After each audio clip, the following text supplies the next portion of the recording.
protect her. He let her down. Chanel says for years, signs of abuse were apparent. She says since her daughter tragically died in 2022, she's been back and forth with Child Protective Services to get custody of the girls. I blame the system, yes I do. CPS and courts, because if they would have this one person cared in their heart like the child and listen to us when we were saying, she wouldn't be. So just leave all this out. If there's enough hair to not grab, but to do a gentle braid, Then do it. Okay. but if it's like, if it's scant, Okay. you shall leave her alone. Okay. After he was released from prison. Under the roof of her own father, Logan Sessions, and his evil wife, Tasha Elise Martin, Jamaria endured unimaginable punishments disguised as discipline, brutal beatings, and even death. As the shocking details of this case unfold, they reveal a level of cruelty so severe that even hardened investigators were left in tears. This is the story of a young girl whose cries for help were ignored until the unthinkable happened. What drove the people who were supposed to protect her to commit such horrifying acts? How could the suffering of a child go unnoticed until it was too late? Welcome to Viral Crimes. Subscribe and hit the bell icon for more stories. This story takes us to Montgomery, Florida, a small town known for its peaceful, picturesque landscapes and tight-knit community. But even in the most serene places, darkness can lurk behind closed doors. And Marty Sessions was a bright, lively little girl who deserved a childhood filled with love and laughter.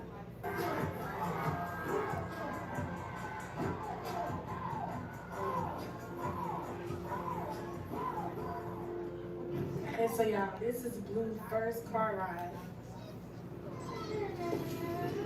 He don't like it. And we didn't even go nowhere yet. He's sitting here crying. So, let's see. She was born on January 15, 2015 to Kadrina Doran and Lowan Sessions, and from the very beginning, she had a light in her that shined through. After her mother's tragic passing, she and her younger sister lived with their maternal grandmother, Althea Jamal, who showered them with love and stability. They lovingly addressed Althea as Mother. Jamaria was the kind of child who could make anyone smile. She had an infectious laugh and an imagination that knew no bounds. She adored animals, always talking about becoming a veterinarian when she grew up. Horses fascinated her, and she dreamed of one day riding them across open fields. But behind that bright spirit, there were struggles that no child should ever have to endure. In Jamaria Sessions' short life, two people shaped her fate in the most tragic way. Her father, Lowan Sessions, and his girlfriend, Tasha. I make sure I wear a bonnet, of course, every night. I refresh mine like maybe every few days. So I start from the back. I pin this up and then I brush it, just brush it and put water. Leave-in conditioner. Or leaving it your hair. Huh? The whole thing or just your hair? The whole thing, the curls. Okay. Yeah, the curls, just to make sure they don't get matted, or anything. For your hair? For my hair, I oil my hair, just oil my scalp. If it's feeling a little dry, I'll do that. And then also, like, for moisture, I may do the mousse on my scalp. You know what I mean? My last ones I kept in for 2 months. Yeah. So my last one, it was almost 2 months. I did it December 30th, and I just took them out 2 days ago. So it was like a couple days from 30. Yep. Was at the hands of her father's girlfriend, Tasha Martin, with the active encouragement and participation of her father. See how this feels. The case has left seasoned law enforcement officers shaken and a grieving family fighting for justice. Jamaria and her younger sister, Jelaya, had been living with their maternal grandmother, Althea Jamal, after the tragic passing of their mother, Kadrina Doran, in 2022. Doran, who was only 24 years old, had died from congestive heart failure after previously battling leukemia. Jamaria's mother, Kadrina, documented her long journey with leukemia. I'm trying to open this oil up. Oh, all right. So y'all, I was in the house, right? I was minding my business. I was on the phone to Uncle Michi, right? Do you know I was on the phone for Michi? I was chilling. So, y'all, let me tell y'all what happened. Girl, I stood up. Next thing you know, I remember about 4 mercy. Give me other flow. Did you film? Girl, I fell. The flow, beat me Thank you. up. Yup, that went up. I don't know what it was, girl. I just know that. I know I hit the flow. Girl, next thing you know, girl, I don't even know how to begin up. I remember my strings of my little hair, like my piece of my hair, like hanging over my head. I remember that. Child, you can still don't call me. Like, child, I was still on the slow child. I was on the floor, my phone was on this side, I was on that side. Child, but Uncle Michi called me up and got contact. Yeah. And then do you crochet the hair or do you braid it in? Crochet. See, yeah, there you go, boom. And you That what haven't happened. had any issues with like takedown and notch or And anything? y'all know. Nope, I didn't have any issues. I took mine down regular with the comb, and the pieces just fall out. Yep, and I had 2 clients so far who's taken theirs out, and same thing. They take them down and just fall right out. Unbraid my braid, basically. Yeah, just start from the bottom. Use the comb and just just take it out. Yeah. It's ripping, yeah. And the only thing is you braid the ends though. Hmm. You braid the ends though. Yes.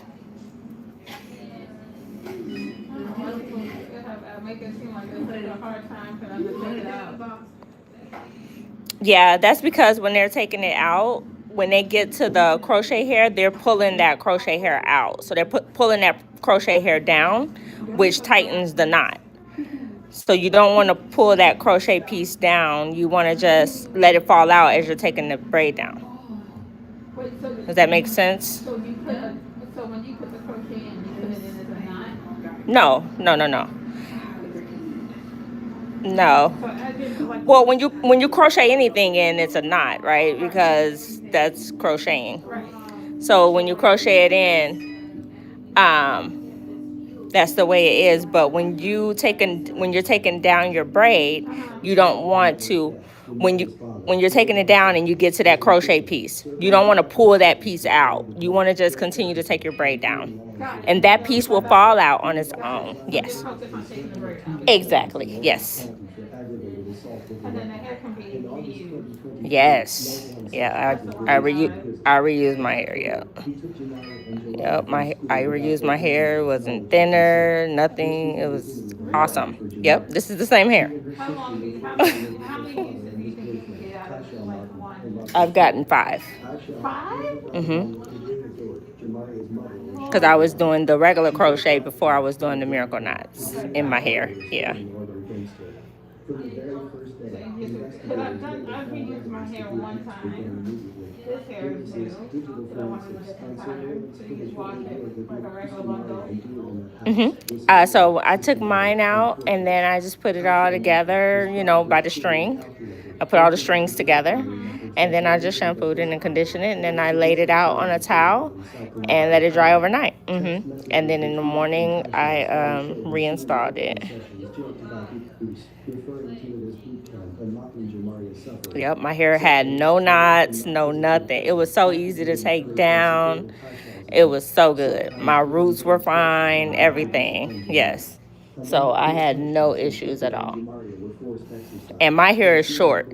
So, and it grew out a lot too in the process. Yeah. Yeah, so I probably got a good inch of growth. Where she was not allowed to sleep on a bed like the other children, but was made to sleep on a couch or crib mattress, starvation and food deprivation. Yeah. Where she was sometimes denied meals Yeah, as punishment, it does. injuries from boiling water being poured on her body, specifically when someone attempted to fix her hair using boiling water. Vivid security home surveillance captured some of the worst abuse. In a 6-month period on June 15th, Jamaria was recorded being attacked by the family's large Rottweiler, while Tasha Martin held the leash, instructing the dog to attack. The footage later showed Jamaria disoriented, staggering, Take it and out, struggling to move get it after the trimmed, and then brutal I'll come attack. back and She had been reinstall. beaten, bitten, and yet no one sought medical attention for her. The final hours of Jamaria's life were It's really convenient. on June 16th, Tasha and Logan continued to Tasha was alone in the room with Jamari. She Mm-hmm. later told Still work investigators too. that she was Yeah, it asleep from is. 6 p.m. until 4 a.m. the next morning, except for a phone call from her mother at midnight. However, phone records and Like people been security really footage contradicted her responsive to statements. providing this service now. Investigators Oh discovered that yeah. Tasha had sent multiple messages and Booked. interacted with people online during the time she claimed to be sleeping. Investigators now believe that Booked sometime up. during that night, Tasha inflicted the Booked up on physical them. assault on Jamari. Oh, good. Surveillance footage and forensic evidence later confirmed that Jamari had been dragged, beaten, bitten, and ultimately left to die. At 4:55 a.m. on June 17th, an ambulance was dispatched to 16,017 Harbor Oaks Drive in Montford. Tyshell called 911, claiming she had just woken up to find Jamari unresponsive and cold to the touch. When paramedics arrived, they immediately noticed multiple injuries covering Jamari's body, including burns, So if deep bruises, people bite have marks, like longer and hair, what you abrasions in charge them various for, like stages of 200 grief. maybe? Her body was That's what I'm cold and thinking. stiff, indicating she had been dead for several hours, Yeah. possibly even Because since it the takes night me before. about an hour Jamari was more, pronounced dead at the scene. hour or two Police more spoke to than Tyshell the day Jamari someone was with shot, and she was not arrested. more than She lied shorter to hair. officers Yeah. about what happened to Yeah. It Jamari. depends on their length. Because I did one, her hair was down her back. So it took me 6 hours. 6 hours? Yeah. So that's like 3 hours more than, usual. Yeah, you gonna have to. If it's, I would say, depend. Like if it's that long, you're gonna have to charge more. You gonna have to charge like 250. You say how much? 250. Oh, yeah. That's what I'm thinking too. Because Shoulder length. that's a lot. Shoulder length. One. If it like literally for every down to like here, that's probably an extra hour for you. Mm-hmm. And then down, if it's down the middle of your back, girl, Mm-hmm. you might as well just get regular braids at that point. Yeah. When we got halfway down the roadway, she was like, I'm feeling starting to feel weak. So I walked And then how many do you usually put in the braid? Depends on The length. their hair. Mm-hmm. It depends on their hair. How many plaits in their head. Mm-hmm. Depends on So you assess their based on fullness, all that. Huh? so when you look at the hair, you decide how many. Yeah. Because when they said that Because if the person has a big head and then I got to do like 75 plaits, then I got to take the 200 strands, And then for example, divide it by right. 7, right? And then that'll give me what? Almost 3 a braid. So then I'll go based on that. But if I wanted more fullness at the top, then I may do 2 on every braid. And then at the end, add in the additional pieces that's left over That makes sense. to then make it fuller in the front. You know what I mean? Mm-hmm. So I just do it like that. That makes sense. Yeah. Have you been getting more of the miracle knot bookings than anything else, or is it still kind of like still new? No, it's been all miracle knots. Really? Yeah. I got one knotless braids and that's tomorrow. Everything else this week. And all it took was one post, and people are like, "Give me." Mm-hmm. Yeah. Okay, that's that. Yeah. Alright, so start on food. How long ago did that trip happen? That was maybe 3 days ago. So Friday. Yeah. Okay.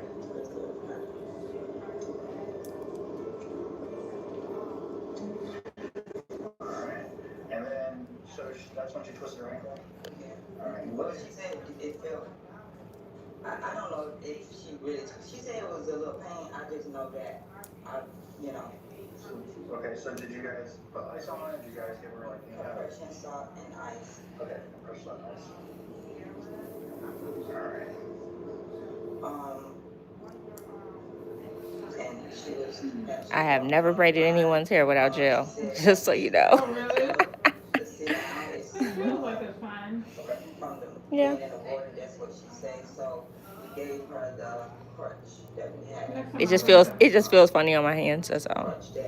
Is it irritating you?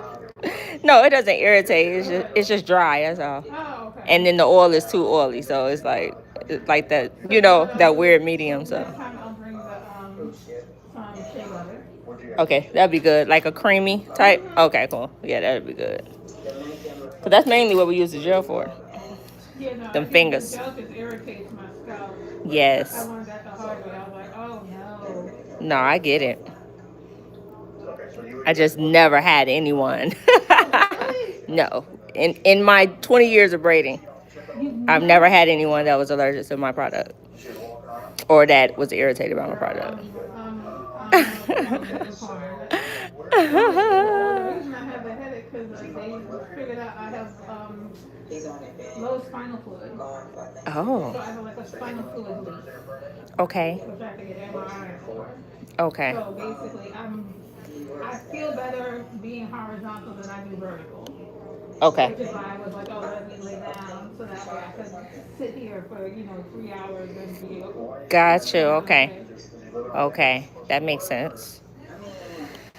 He's in school. We're both never here due to me having So that headache is basically just the pressure from. You sitting up. Mm-hmm. So what about when you're driving? Same thing, huh? Drive now. Oh, you don't drive. You Not just right now. take a. Now until we Okay. figure this out. Oh, okay. So right I now, don't he's feel only been there for a couple comfortable. of days because Yeah.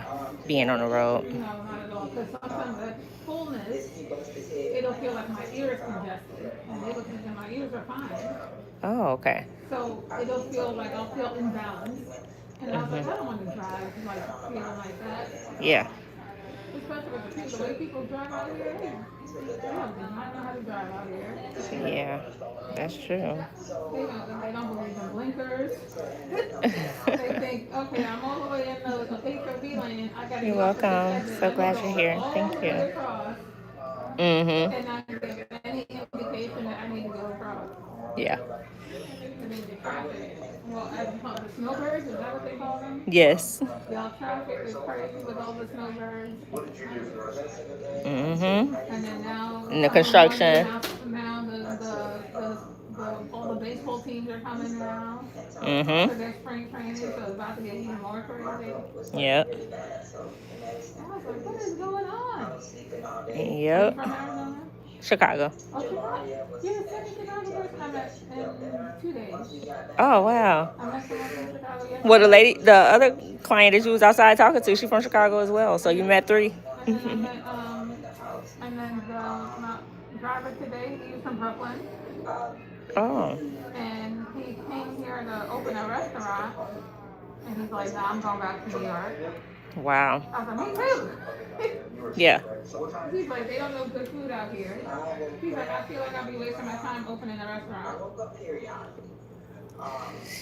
I don't know. He might do really good. That's what I told him, but that's what I was thinking, rather. Yeah, we need that. He's like, they don't know what really time is. And I was like, well, but no, I think he's not feeling it. I'm just saying, he's dry as hell. Yeah. How long have you been here? 14 years. Yeah, dang. Yeah. What made you move initially? My brother was here first. Okay. And then I moved to get my kids out of Chicago. I didn't want to raise my kids there. It was getting too bad. I had lost 2 cousins to gun violence, all kind of stuff. My brother was killed in a robbery. Thank you. That was back in 2002. So I just wanted to get my kids out of Chicago. Yeah, give them a chance, at life. And they're all thriving now. Yeah, that's my youngest in there. 14 years, that's a long time. Yep. That's my youngest in there, and she was, 7 when we moved here? And she finna be 21. So. Did you have this business the whole when you moved, or you just started it like a couple of years ago? I started I've been in business now for, it'll be 8 years in April. And, yeah, so it was a little bit after I got here. At first, I was working for USAA, did that for a while. And then one day we were at the mall and a lady saw my kid's hair. She's a good friend of mine now, but she saw my kids' hair and wanted me to do her kids' hair. She asked me if I braid and stuff, braid other kids and stuff, and I started doing her kids. Oh wow.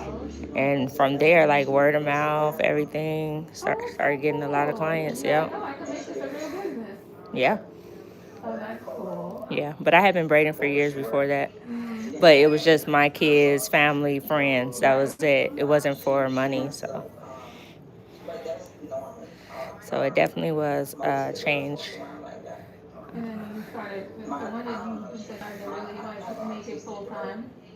I went full time the same year that I set up my business. So that was 2018. Very cool. Yeah, and I quit USAA and I went full time braiding. I did have to get a couple jobs a couple times because of the pandemic and stuff like that, and salons being shut down and everything. But I still did it after, after everything calmed down and stuff. I just worked 2 jobs for a while. That was it. Well, that was always stressful. Yeah. Here you are with your own space. I've been in this space for 5 years. What? Yeah. Oh, that's cool. Yeah. And then before this one, I was in the corner right here because she has there's little rooms like salon suites in Yeah, the corner. Yeah, I know someone who I go to her for my cuts and stuff. Oh, okay. She's in like one of those suites. Yeah, so they have those in here too. Oh, they do? Yeah, so they're in the corner over here on the right. Got it. So I used to be in there at first, and then I moved over here. Do you ever rent out space here or no? You just rather just keep it to yourself? Yeah, just me and my daughter. We good. We split the rent and we're good. It's just us. I ain't got to deal with nobody else.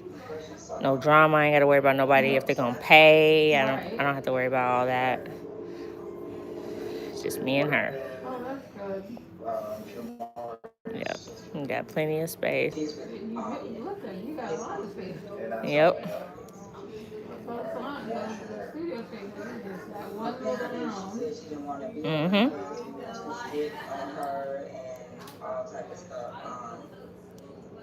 That's what she was saying. So it was just becoming too much of a problem, and we made the decision for her to go over there and be cared for because, there was a lot of stuff going on with her. What happened to Julia and Jamaria's mom? I believe she had cancer and passed away.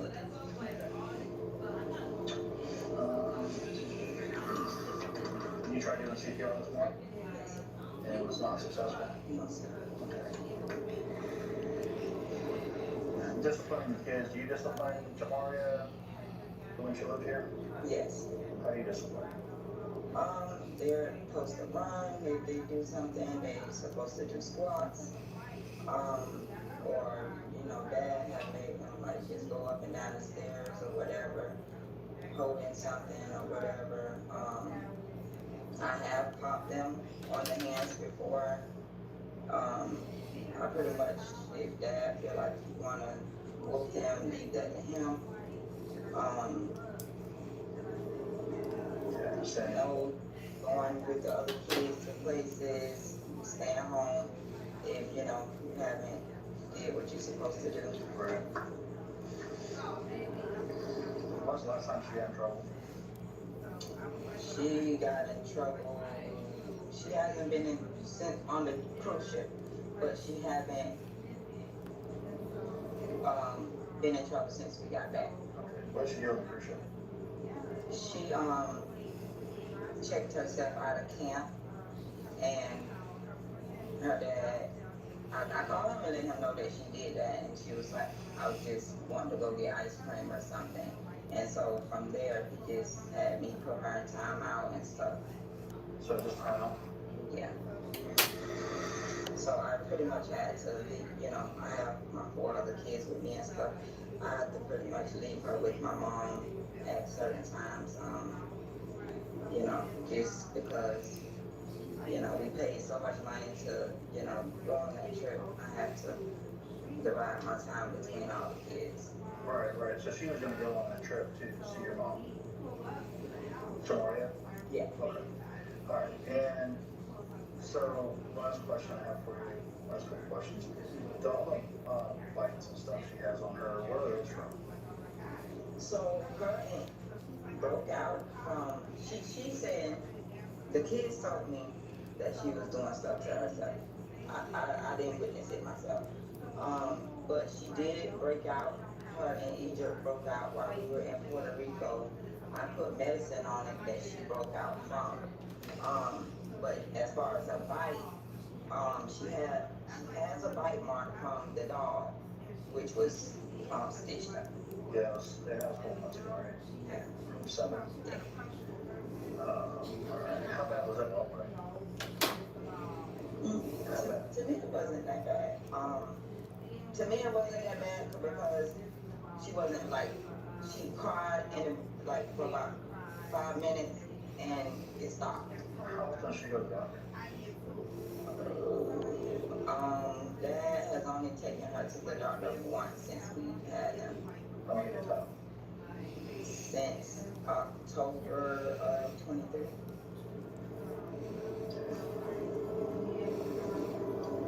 What was that for? I guess a regular checkup, I'm not sure. Sorry, any questions? Yes, ma'am. You said when you went to, you had everybody downstairs and you were gonna go lay down, you set the alarm? No, I told the girls that, yeah, I'm gonna set the alarm on my house. Yeah. Is that something you normally do whenever you go lay down? Or Yes. just to make sure the house is safe and Yeah. everything? Yeah, because I have an autistic daughter. Okay. So if the door opens, does the alarm advise Sure. you that the door's open? Yes. Okay. And you said they went to the park after that. I think they went to the park, yeah. Okay, did the alarm go off? No, Okay. I had an alarm in the house at that time. Okay. But you said when you went to sleep, when you went to lay down, that you set the alarm. Yeah, I know, I told them I was gonna set the alarm. Let me see when I set the alarm. I don't have an internet connection. Okay. And where's the park at? That we go to? The Montgomery Park, behind, Okay, up by the convenience store? yes. Okay. How did they get there from there? My daughter, she usually just takes the car. Okay, you're 17, is that the 17-year-old daughter? Yes. Okay, okay. And then, when did you know, what time did they get back? I'm not sure. Okay. No, that's all I know. So, Do you know how Nora got into the room that you were in? My understanding is she was asleep on the couch at some point. And then how did she get into your room? I'm assuming she was. She was walking there, you were sleeping. She was sitting on the bed or on the floor?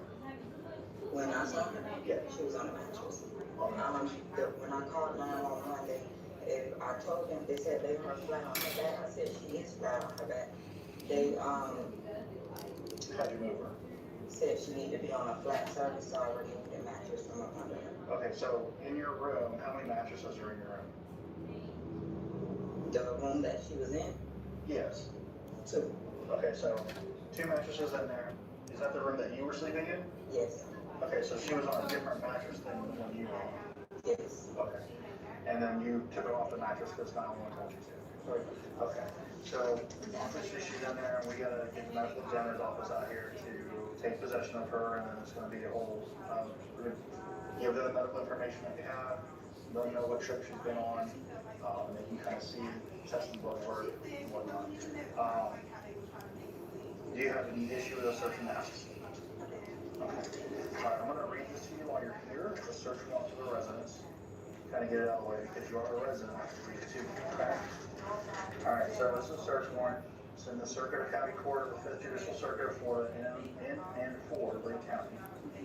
In the name of the state of Florida, to all single sheriff and/or deputy sheriffs of Lake County, special agents of the Florida law enforcement, investigators of the state's attorney's office, and all other authorized police and law enforcement officers acting within their jurisdiction.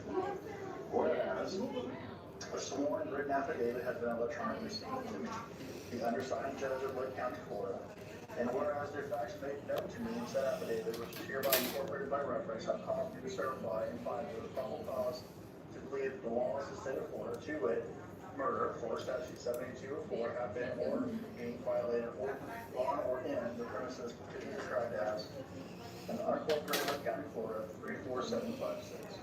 The location of two-story residence, tan in color with brown colored ornamental shutters on each side of the front facing windows. The door is black in color with large numbers above it. Identify that. Do you have any issue with us going through your cell phone just to make sure there's nothing? What we're trying to do is clear everything. We don't have anything indicating right now that this is a murder, right? We don't know, right? So we have to treat everything like it's a homicide investigation. Do you have any objection to us going through your phone? Is that no? No. Okay. What's the passcode for your phone? 06. I use my place ID, so I can't remember if it's 6 or 4 digits. If it costs what could you just like that? Yep. You just like do that? It's right here. So, now do this. So good. Not good. Alright, so now this. There you go. So it's 6 digits. Okay. Alright, so if you can leave that phone with me, we'll put it on airplane mode, and then we'll go from there. You have a copy of that. We're going to start getting CSI in there to do everything that we need to do, and then we'll get this turned over back to you guys as quickly as possible. We do have orders and stuff for you guys, so if you guys need something, just let the deputies know, especially with the kids, alright? Gas. Gas, like gasoline? You out of gas? I ran out with turning the air on. Let me see if I can give a chaplain on that. This shouldn't be a problem, so we'll all chat, alright? You want to just go back to the phone? Yeah. Further investigation revealed that Tyshell had been lying about the whereabouts of Jamaria for weeks. She had told Lowan that Jamaria was in California with her mother, Torchy Martin, when in reality, the little girl had been suffering inside the home. Lowan, who was not living in the house at the time of Jamaria's death, initially acted shocked when he arrived on the scene. He claimed he had believed Jamaria was in California the entire time. However, text messages between him and Tyshell told a different story. Lowan had been fully aware of the encouragement and even participated in punishing his daughter. The abuse was so severe and the evidence so damning that both Tyshell and Lowan were arrested within days of Jamaria's death. Tyshell was arrested on August 28, 2024, and charged with first-degree murder, aggravated child neglect. Lowan was arrested soon after in Orange County on charges of aggravated manslaughter of a child and a violation of probation. Right now, a father has been arrested in connection with his daughter's murder, and he's back in the Lake County Jail tonight. Lowan Sessions is now charged with manslaughter, and his girlfriend is charged with murder. Deputies tell us that Sessions' daughter, Jamaria, was beaten to death inside the family's Montford home in jail. But the couple was only arrested last week. Western News investigative reporter Red Fox has new details on Jamaria's death, including the call for help. Or somebody else that may be taking care of the children. A woman who answered the door at this home in Montford said the owner was not available to speak with us. It's owned by the mother of Tyshell Martin, who is charged with murdering Jamaria Sessions, the daughter of Martin's boyfriend, Lowan Sessions. He had a first appearance in Lake County Tuesday on a charge of aggravated manslaughter of a child. Detectives say he knew his daughter was being abused by Martin and did nothing to prevent or report it.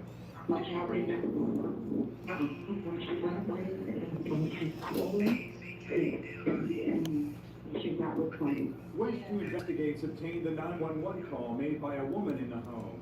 The dispatcher coaches her through CPR. I understand, but this is the best we can do right now until they arrive. You're doing fantastic. This is helping.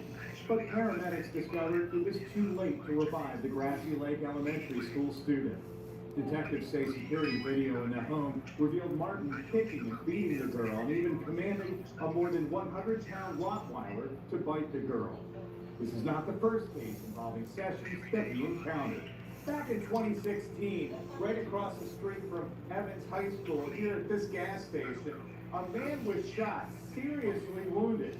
Another man was arrested and originally charged with attempted first-degree murder. That man was Lawan Sessions. We showed you the surveillance video back then of Sessions firing 7 shots into a crowd of people over a dispute involving his younger brother. Sessions was convicted in 2020 of trafficking in Polk County, fleeing a law enforcement officer, and child neglect, landing him 5 years in prison. He wasn't convicted in the gas station shooting until 2022, adding a 2-year sentence.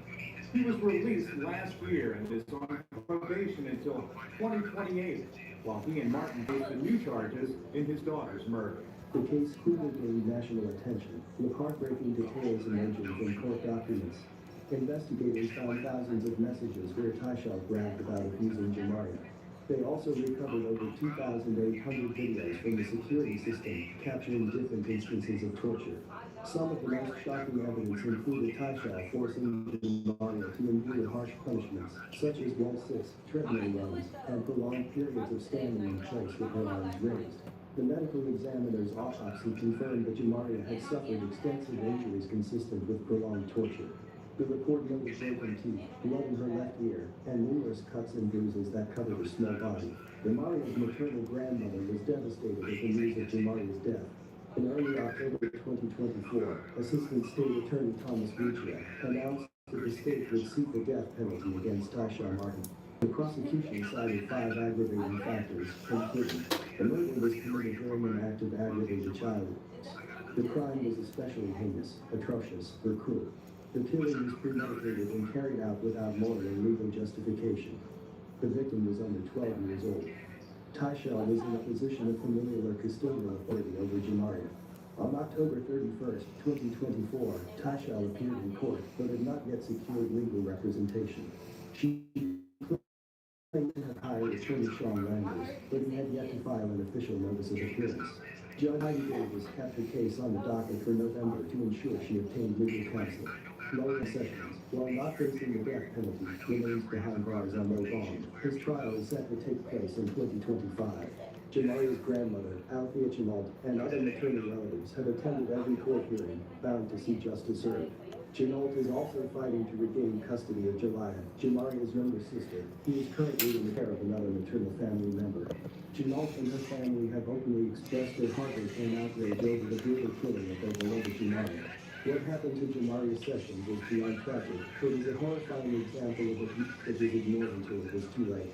She was an innocent child who endured unimaginable suffering at the hands of those who should have protected her. The system failed her in multiple ways, allowing her father to gain custody, failing to intervene in the ongoing torture, and ultimately leaving her vulnerable to the brutal acts that ended her life. Had authorities acted sooner, had someone stepped in when the signs of abuse were evident, Jamaria might still be alive today, playing with her little sister, and dreaming of becoming a better mother. Cases like Jamaria's highlight the urgent need for stricter child welfare protections and harsher consequences for those who enable it. My condolences to Jamaria's loved ones.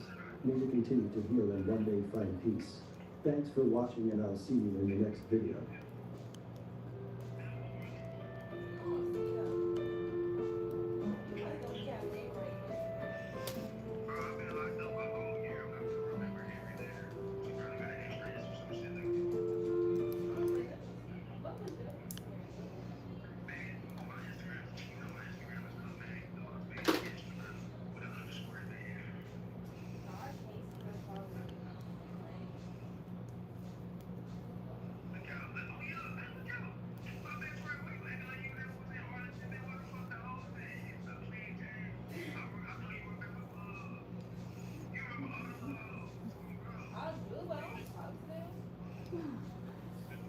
Thank you for being so gentle.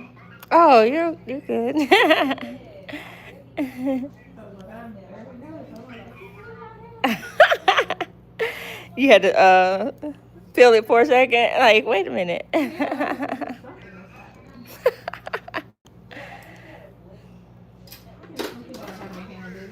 Huh? I said some people are heavy-handed. Yeah. Girl, oh my God, like, this black, like, my eyes still black. See what this man did to me? Still black. Come on now, and you think I want him? You don't know nothing. Y'all can worry about my life. It's sad. Like, I don't understand. I get up, I go home, I can stay up, I ain't up all night, tortured. I ain't getting my hands put, I ain't getting beat to death for nothing. Come on now, it's because I don't put it on Facebook, don't mean what happened. Y'all know nothing. Come on now, I wake up every day happy. Yes, smiling, thank God, the problem is gone, finally. You know what I mean? I can come home and go to sleep. I can come home and do what I want to do. I can go to my mom's house, I can go to my sister's house. Like, if I was with that man, I wouldn't be here right now. He have a problem. You know, I couldn't even come over here. I couldn't see the baby talk to him. Like, he don't have to. Man, he don't have to. I'm cheating. I'm cheating like I'm from my sister's house. Right. That's why I'm cheating like I'm always funny. On my own. You feel me? Like, I don't understand. You do have to kill us. You had that choice, though. You feel sorry? I don't know what's that right now. Because my heart has trouble. They're not going anymore. And you have a choice. You don't have to kill them. Because I know that she could have done to get killed. She was a good person. She had a whole life ahead. I love her. That was my daughter. And you said that I did her table. You made my feelings. You talked to me. All that. And you could turn around and just kill my mother. And I always was killing. You stuck her like an arrow. You left. You went around the corner. And got somebody else to try to suffer the tire. I don't do that way, but this is what they do. Yeah, I'm not saying that you would have saved her life, and you would have probably he wouldn't have, but at least she would have had the dignity of not being wrapped in a blanket and dragged into the bowels of her own home. Past the closed door, beyond which was the hallway where his child and her children slept. This is the story of Shanika Oliver, a mother to 4 young daughters. At just 30 years old, she was doing her best to build a future for them. She believed she had found true love in Rodney Stevenson, the man she thought was her soulmate. But behind his charm lay a dark past, one marked by violence and a history of felony charges. The unfaithful morning on May 2020, gunshots shattered the silence outside her home.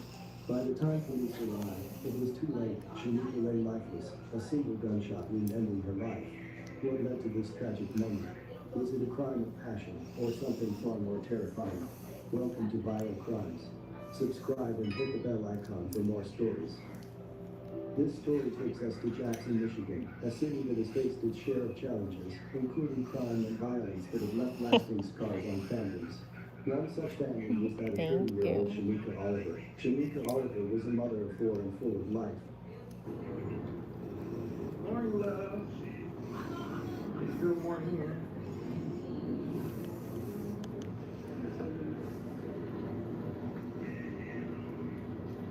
Shanika was born on December 2nd, 1989, in Jackson, Michigan. She had a special bond with her 4 daughters whom she adored and always dressed in matching outfits, a reflection of her deep devotion as a mother.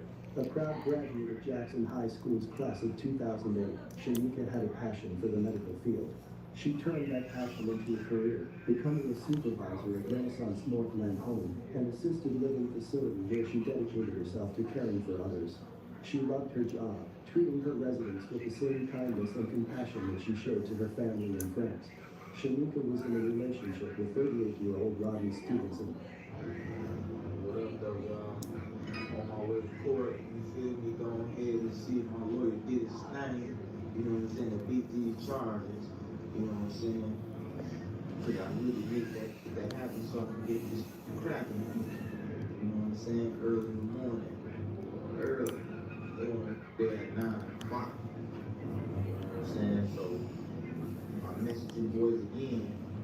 You know what I'm saying? I'm free. If you don't hear nothing by 10 o'clock, I ain't free, baby. Well, I'm on my way out. Well, I'm out walking. You know what I'm saying? About go back to the crib, you feel me? They didn't postpone my shit again, you know what I'm saying? Because they ain't got no evidence, they still ain't got the transcript. But if you have some evidence to incriminate you feel me?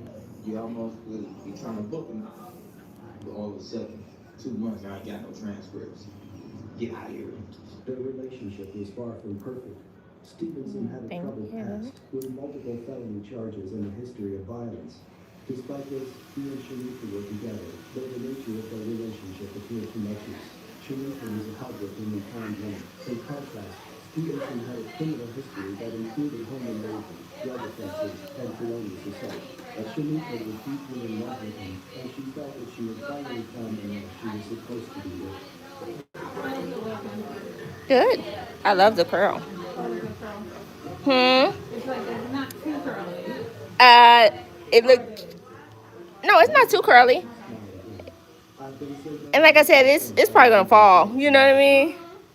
After you sleep on it and. I love it though. I might have to do this curl next time. Yeah. But you know what I also realized? Well, I could have did it before, but I wanted to experiment like towards the end of it and take like a small section and straighten it and just see. Because it's human hair. Oh yeah, a lot of people do that. Like straighten the hair. Yeah, but does it curl back though? I don't know about that. See, that's the part I was like, Yeah, I don't know about that. it's not like it's not raw hair. It's not raw hair? I don't think it is. Oh. Oh, like it's machine processed, right? Yeah. We have to do something to get the texture and the curl. Yeah. So I don't know. That would be good. Yeah, experiment on the piece and straighten it and then wet it back and see.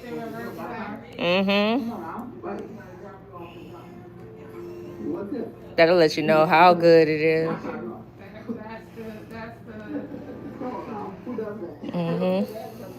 You watch me. I pull up. You see that? You would pull up. You all ears. You all eyes. You got a problem, she came out. It's that simple. Come on, I'm not even thinking about y'all. You, Maria, and all the rest of them. Y'all big press. Y'all so worried. Like, come on now. Let me be great. Like, come on now. I moved on. Let me be great. I got a problem. Y'all should be glad I talked to your brother-in-law. You feel me? Y'all been haters. Haters. I can't do what me can do. But man, what you do? You can't do it. Period. Like, I'm just like, come on now. I'm gonna revisit my handsome nephew. I'm gonna do my best. They mad. They mad. I ain't gotta come up here and pull up to your sister out. I ain't like that. For one, I was busy. If I was prepared, I'd go up to see my nephew before I go to work. Come on now. Yeah. Like you say, free your man. Free your man. To his back or go get him. Like I said, your baby, why you like, I'm not worried about that. Like I said, if I wanted that man, I can have him. Anybody knows that. I don't want him. Period. Why keep talking about why you ain't get him? Oh, you don't know what I'm doing, honey. What I got? Keep thinking you think you know everything about me. You don't know what I have. Period. Come on now. They crash, Mom. I got to come upstairs. Thank you. But you just singing me. Why you say that to? Come on now. You look like a, come on now. Like, come on. You can't get that serious. I'm up here visiting my nephew. Like I said, I'm here to babysit. Like I need to explain myself, but I'm babysitting my nephew. And I get off the car and I go up the stairs. And they already on line. Hey, Ebony. Girl, oh my God, like. This shit, thank you. My eyes still black. See what this man did to me? Still black. Come on now. And I don't think I want him. You don't know nothing. Y'all can worry about my life instead. Like, I don't understand. I go to work, I come home. Same thing I've been doing. Oh, I'm tired. It's about to be 12 hours. Oh God, they worried about me. It's been a long day today. Yeah. Yeah, yeah. You get clients tomorrow? All right. After church, I have one client. Oh, okay, that's Stayed good. up, So I they was should get all some night, rest. torture. Yeah. I get my hands, I get Yeah, I'm gonna get a little rest. Come on now, it's 'cause I read Go to it's 'cause I read on church. papers, I mean, it Come happy. here. I got a Y'all client at happy. 2. Come on now, I wake up every day happy. Yes, smiling. Thank God the problems are gone, finally. You know what I mean? I can come home and work again. I have a couple tax returns I have to do though, so I guess I'll still be working after this. Yeah, I have a tax business too, and I'm a certified bookkeeper as well. I stay busy. I stay busy. On 27th of May 2020, Shanika Oliver took to Facebook to share a heartfelt post about a small moment of happiness. She had been feeling down, struggling with the pain of past events, but her boyfriend had brightened her day by surprising her with flowers. In her post, she expressed gratitude for the little things that made life meaningful. Yeah. Writing, yesterday I was down. It's just hard knowing someone I know, right? That's me. I had a hard time to breathe, and it's still free. I know karma will get him soon. But it's about to be March. Shout out to my baby. He put a smile on my face. The little things that About your make it all taxes? count. Yeah, What she because she didn't does our know is that business. this fleeting joy would be overshadowed by an unthinkable tragedy. The very person who had given her those flowers would take her life just hours later, turning what seemed like a gesture of love into a chilling reminder of how quickly happiness can be stolen away. On May 28, 2020, at around 7 a.m., officers from the Jackson Police Department arrived at 1200 block of Chittick Avenue in response to reports of gunshots in the area. What they found was a devastating scene. Shanika lay lifeless outside her residence, a single gunshot wound ending the life of a woman beloved by her family and friends. She had been murdered just steps away from the place she called home. Jackson Director of Police and Fire Services, Elmer Hitt, later confirmed that she was pronounced dead at the scene. Standing nearby was Rodney Stevenson, the man who would soon be named as her killer. Police wasted no time in arresting the 33-year-old, taking him into custody at the scene, and transporting him to the Jackson County Jail. As news of the tragedy spread, the Michigan State Police Crime Lab stepped in to assist local investigators, working to piece together the details of what had transpired. In the days that followed, details about Rodney's past began to surface. He was no stranger to the law. At the time of Shanika's murder, he was already out on bond for 8 open felony cases, ranged from home invasion to drug-related offenses and even felonious assault. His criminal history also included a prior 8-year prison sentence for third-degree home invasion and aggravated stalking, crimes he had committed in 2008. He had only been discharged from the Michigan Department of Corrections in 2016, and now, just 4 years later, he was accused of taking a life. By June 10, 2020, the Jackson County Prosecutor's Office had formally charged Rodney with open murder and felony firearm possession. This charge meant that if convicted, a jury would decide the degree of murder he was guilty of. The next day, on June 11, he appeared before Magistrate Judge Fred Bishop for arraignment. He entered a plea, but the weight of the charges left little room for doubt about the seriousness of the case. The judge denied him bond, ensuring he would remain in custody as the legal proceedings continued. Rodney's probable cause conference was set for June 19, followed by a preliminary examination on June 25th. Meanwhile, Shanika's family was left to grieve. She was a mother of 4 young daughters, who were now left without their mother's love and guidance. In the wake of her death, those who knew her best spoke of her kindness, her generosity, and her love for helping others. As Rodney sat in jail, awaiting trial, Shanika's mother, Solanda Oliver, turned her grief into action. Along with other grieving mothers, and the nonprofit organization Stop the Violence, Jackson was formed and dedicated to supporting families affected by violence. Working alongside community members like Dean Morgan, they raised money to help others facing similar tragedies, providing financial support for funeral costs, rent, and other needs. Solanda's mission was clear: no mother should have to endure the pain she had suffered. Rodney's trial didn't begin until January 2025, nearly 5 years after the murder. The case was complicated, with dozens of witnesses called to testify over the course of 2 weeks. After deliberating for 3 hours, the jury reached its verdict. Rodney was found guilty of second-degree murder and felony firearm possession. On March 5, 2025, the courtroom was packed with Shanika's family and friends as they awaited Rodney's sentencing. Emotions ran high as her mother addressed the court, speaking Yeah, it's directly to called the man Miracle who had taken her Knots. daughter's life. You didn't have to kill her, she said through tears, her voice filled with pain and anger. He wants the minimum end of the guidelines. Remember the one witness who testified who was watching him drag her body outside. How did he treat Shanika Oliver? Treated it, the corpse, like it meant nothing to that. So it wasn't an accidental discharge. It was somebody pointing a handgun directly at her head with a fatal shot to the head. And, you know, one of the things in the law that we can look at is we can look at a defendant's action and determining intent. What was his intent? How do we determine it? Well, we look at the defendant's actions before, during, and after the crime. All of them.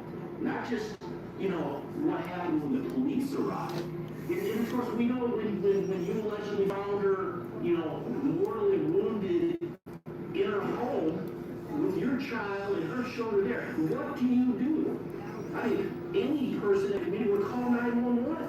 But that's not what you did. I mean, you decided to walk, run, go back approximately another block to get a friend that could help you drag her body out of the house. And when the show really started was when the cops came up and the body cams with it. But unfortunately then you got, oh, well, you know, she must have been a victim of an armed robbery or some kind of gang shooting. I think there were at least 3 different, you know, self-serving explanations that you offered, you know, for Miss Oliver's, you know, death.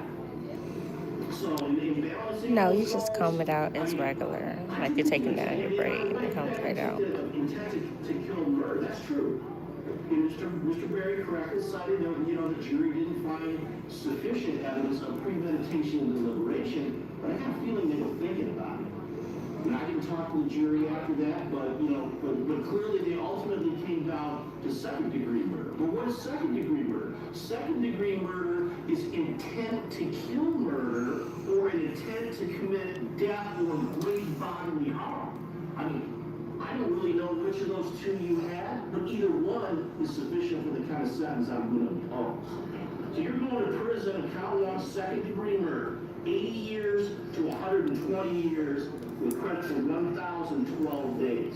With that, Rodney's fate was sealed. What happened to Shanika should have never happened. Sadly, her 4 young daughters will now have to grow up without their mother. Though justice had been served, the loss of Shanika left a void that could never be filled.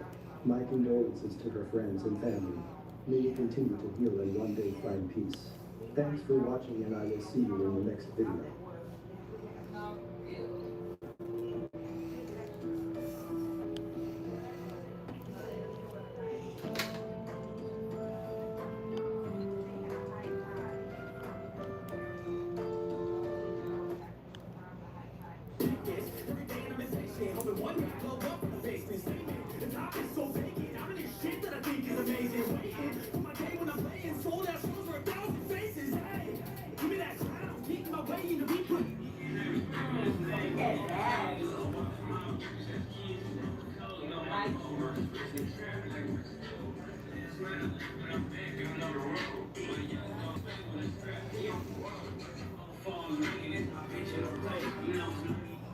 He shot his longtime girlfriend, the mother of his children.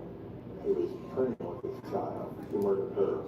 So if he will do that, he will murder anybody. Precious had an unusual sadness about her. To me, she was a special kind of person. Yeah, you definitely should try She was this. young, but Oh, yeah. now she's small, and she loved her children. This is the story of Precious. Yeah, your daughter would love this. Easy to put in, easy to take down. Finding peace after surviving a violent past with a man she once trusted. At 32, she had begun building a life centered on her children, love, and second chances.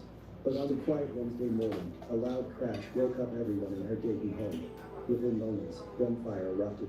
And when the smoke cleared, Precious, her unborn baby, and a sleeping teenage guest were gone. She had no idea that her ex, Nicole Clayton Jr., was still lurking in the shadows, armed, angry, and ready to kill. What could possess a man to break into a woman's home and murder her while her children slept just feet away? Welcome to Viral Crimes. Subscribe and hit the bell icon for more stories. This story takes us to Dayton, Ohio. Precious Taste was a 32-year-old mother with a nurturing heart and an open spirit. She was the proud mom of 7 children, 2 of them 4-year-old twins she shared with her ex-boyfriend, Nicole Nico Cunningham Jr. Oh, and you know what? I'm gonna have the baby in the back, yo. I got the baby in the back, yo. Damn. I got the baby in the back seat. So wet. Despite a rocky relationship marked by violence, Precious was known for trying to make things work, forgiving more than most could bear. But she was also growing stronger. Family members say she had finally decided to walk away for good, and she had reason to. In 2022, Cunningham had stabbed her during an argument, an act so violent he ended up in prison. She posted about this abuse online. Don't know where to start with her. I can write a book. We made it through some times. We made it through broken ribs, knives. Life tried to take her before she could breathe this air. Now she's one, the strongest person I know. I love you. I'm so proud to be your mother. Happy birthday, dear Cody. At the time of the 2024 shooting, he was out on parole for that very stabbing. And though their relationship had officially ended, he remained a lonely figure in her life. Staying at Precious's home at the time was Deontay Johnson, a 16-year-old high school freshman from Trotwood, Ohio. Known affectionately as Day Day, Deontay was a vibrant teen who loved fashion, music, and making people laugh. He wasn't involved in drama. He wasn't in the streets. He was a family friend staying the night and was simply in the wrong place at the wrong time. The night before the murders, Cunningham and Precious had gotten into a heated argument, reportedly about a car. She told me she was keeping it, but she was moving on. Needless to say, Cunningham left the house that evening. But his silence wasn't peace, it was premeditation. At approximately 6:20 a.m. on May 22nd, 2024, a chilling 911 call came from inside Precious's home on Shaftesbury Road in Dayton. The woman on the phone whispered, "He's back. I heard glass break. I'm hiding with the kids." When police arrived, they walked into a nightmare. Precious Taste lay dead inside the home. She had been shot multiple times. Deontay Johnson was also found, his young body riddled with bullets, killed as he slept, and the baby she carried, gone before it ever had a chance. Police say Cunningham broke in through a window, climbed inside, and opened fire without hesitation. He reportedly shot Deontay first, before chasing Precious through the house and running her down. Inside the home at the time were another woman and 2 children, all of whom survived by hiding during the gunfire. After the killings, Cunningham fled in Precious's white Chevy Melody. The vehicle was later found abandoned in nearby Trotwood. Cunningham had vanished. Police wasted no time. Dayton homicide detectives, U.S. Marshals, and the Southern Ohio Fugitive Apprehension Strike Team launched an intensive manhunt. Back in our area now, brand new information after that double homicide involving a young pregnant mother, a 16-year-old boy, in Dayton yesterday morning. Now, police are actively searching for the suspect, Nicole Cunningham Jr. Yeah, Lydia Bunny's heard from Dayton police today. So, Lydia, what exactly is the latest in this investigation? At least the major and heartbreaking update that we received today is that one of the victims in that double homicide on Shaftesbury Road was pregnant. 32-year-old Precious Taste was 4 months pregnant and leaves behind twin 4-year-olds. Police also told us today that the suspect in this case is the father of her children. His name is Nicole Cunningham Jr. He goes by Nico. He is still on the loose, and police say do not approach him by any means whatsoever. He shot his longtime girlfriend, the mother of his children, who was pregnant with his child. He murdered her. So if he will do that, he will murder anybody. The Dayton Police Department is continuing their search for Nicole Cunningham Jr., the man accused of shooting 16-year-old Deontay Johnson and 32-year-old Precious Taste at 6:20 on Wednesday morning. I will add this morning that Miss Taste was 4 months pregnant at the time of her murder. The suspect, Cunningham Jr., is the father of Miss Taste's twin 4-year-olds and the unborn child that was killed on Wednesday.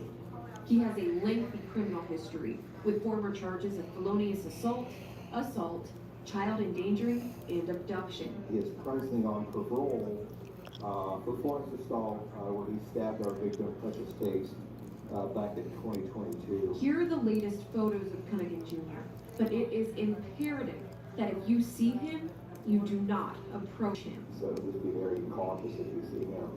Call the police. Utilize Crime Stoppers, 222 Stop, capture your or anonymous. You can do it online through the app.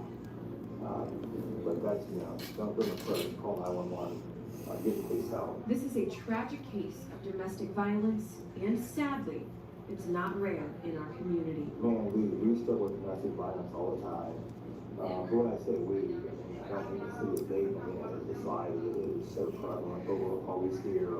Several years ago, the city of Dayton really supported the police department and the opening of the Family Justice Center, just 2 blocks away.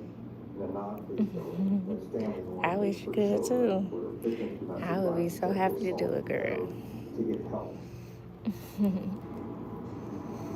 Cunningham Jr. left the scene of the crime yesterday But morning. I'm tired today, girl. It's almost 12 hours. Police later found in Trotwood. Police also told us today that he was last seen with bright red and white on the ends of his hair, and that he is armed and dangerous. They even told us that in his past criminal history, he even confronted police with a gun in his hand. 16-year-old Deontay's mother spoke out after his murder. Why my son? Why? Jennifer Lewis loved Precious Taste. In fact, she said the two families are good friends and they often visited each other's homes. But she also said that not very many people have been talking about her 16-year-old son that died in the same incident. And in fact, at this hour, she said no one knows where the person that killed her son is, including Dayton Police. Nico Cunningham Jr. is on the loose at this hour. I've done someone recognized week before last. She had waistline hair. Her curls was past her butt. It's not unusual for her son to be at Precious Taste's home. Yeah, he's been a friend of the family. You know, we all back and forth to each other. Go visit. But she emphasized her son did not know Nico Cunningham Jr. when police have Yeah, unfortunately, there is lots of danger in America. Lewis believes her 16-year-old son, Deontay Johnson, should never have been killed. She told us Deontay just wrapped up his freshman year at They come to New Zealand. He liked fashion, he liked clothes, so that was a school he can go and he can be dressed to a T. Lewis said Deontay, who she called Day-Day, was someone people, especially kids, gravitated towards, especially his own 2 younger brothers. But she said Nico Cunningham Jr. didn't care about any of that. 100%. We were just underage. We didn't know. Nico spent the overnight before the homicide going around town trying to track Precious Taste down. And when he broke inside the window of Taste's home, he killed her and her onboard son, but also killed Jennifer Lewis's son with no explanation. We need to be somewhere, sit down, and people will never be the same anymore. We won't. We can try to make it better, but we'll never be the same. The community was warned that Nicole Cunningham Jr. was armed, dangerous, and deeply unstable. As the days passed, tips trickled in. He was reportedly seen in Richmond, Indiana, and then believed to have traveled north toward Cleveland. And then, on July 23, 2024, 2 months after the murders, Ohio State Highway Patrol spotted a silver Chevrolet Equinox driving It took me like The SUV had been linked to a recent armed robbery, and the driver matched Cunningham's description. Troopers attempted to stop a vehicle, but the suspect refused to pull over. That one The high speed pursuit began through the streets of Cleveland. The OSHP's aviation unit tracked the vehicle from above. Cunningham eventually abandoned the SUV near Lightning Avenue, disappearing into a wooded area near Osceola Avenue. Osceola Special Response Team, U.S. Marshals, and Cleveland PD moved in. Cunningham was found hiding inside an abandoned home just before 3:20 p.m. He was taken into custody without incident. Right now, Nico Cunningham Jr. is in the Cuyahoga County Jail. This is his new mugshot. We obtained this picture of Nico Cunningham after he was booked into jail in Cleveland. It shows he chopped off his distinctive red dreadlocks that were seen in pictures they released. We trying to devour this earth. That's crazy. The police say Cunningham killed Lewis's son. They also believe he killed Joyce Buckingham's neighbor, Precious Taste. Police believe she'd been a victim of violence at Cunningham's hands even before the fatal shooting. To me, she was a special kind of person. She was wonderful, but when she did smile, she smiled. and she loved her children. Once back in Montgomery County, Nicole Cunningham Jr. was indicted by a grand jury on a litany of charges. 4 counts of murder, Precious, the uncle, the unborn child, and possibly an upgraded charge, 2 counts of felonious assault, 1 count of involuntary manslaughter, 2 counts of domestic violence. Make sure you subscribe. I always do videos like this every time I'm braiding. Thank you for your support. Neighbors held a re-release in Precious's honor. Purple, her favorite color, filled the sky. 7 children now grow up without their mother. A teenager's future was erased. And the man with a violent past is now facing the rest of his life behind bars. This wasn't just a domestic violence case. It was a triple homicide that cut across generations. A woman, a teen. Thank you so much. I've been braiding for a long time, 15 years. Yeah, so it comes with experience, right? And held each other close just the way she would have wanted. It was a final send-off filled with joy, music, and love before she was laid to rest. The turnout was overwhelming, a sea of cars stretched for blocks, all gathered for one reason: to say goodbye to Precious on her terms one last time. Now, Daisy is left grieving and remembering. They remember Precious for her love and warmth. They remember Bianca for her smile and energy. And they remember the moment this all could have been prevented. If only someone had taken Sullivan's past more seriously. To anyone experiencing domestic violence, please don't stay silent. There is help. There is hope.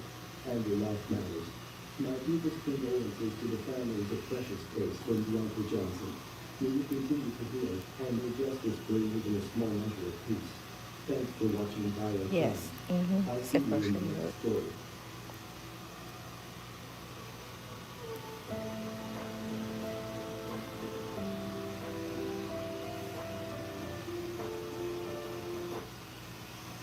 I've had to put a comforter and sheets on the floor and walk over her blood every day while we remove her belongings. The whole time wondering if the last minute of her life was right. That's an image that I can never get out of my head. This is the story of Asia Davis, a 34-year-old. Yeah, I can't use any gel, guys, so no gripping today.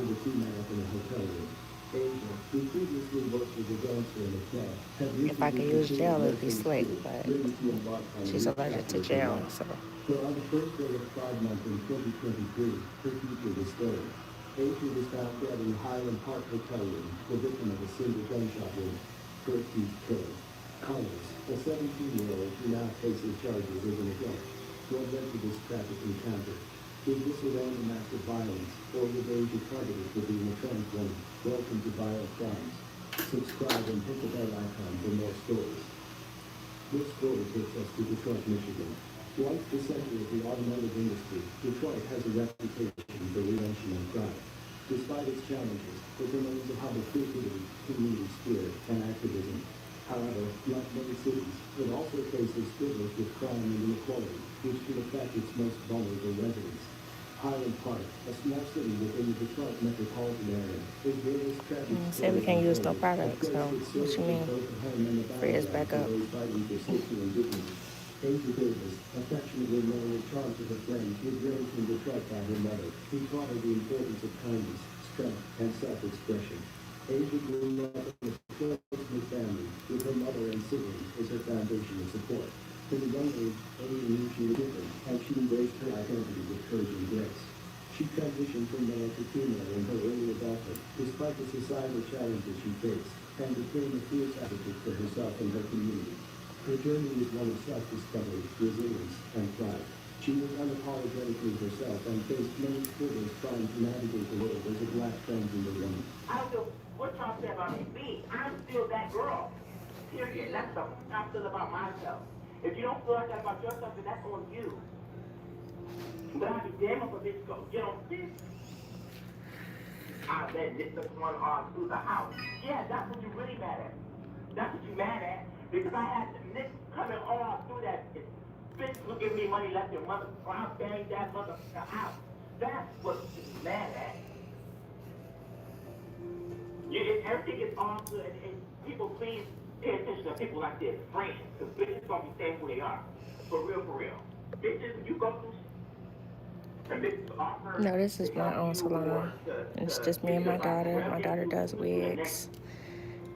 and I do braids, and it's just us two. She got her own room up front. It's up there, but this is my spot. See, I am fancy. Acknowledging or even wondering somebody is canceled. It's canceled. What type of Been here for 6 years. asking people they need help or offering to help somebody and soon something go wrong, you Thank want to throw it you. out? I'm so motherfucking transparent that I can say whatever I'm Yeah, going through. my name is on the outside of the building, guys. It was a dream I come don't true. have it all.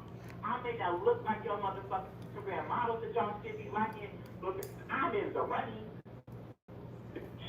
I'm around and I'm in the motherfucking running. For any hoe said about me. Because I can repeat anything. Anything. You had a problem when we get at your motherfucking house and I was wearing motherfucking niggas to your house every time a nigga came over, you knew about it. And this is not regular. These were niggas who was putting money in my motherfucking pocket.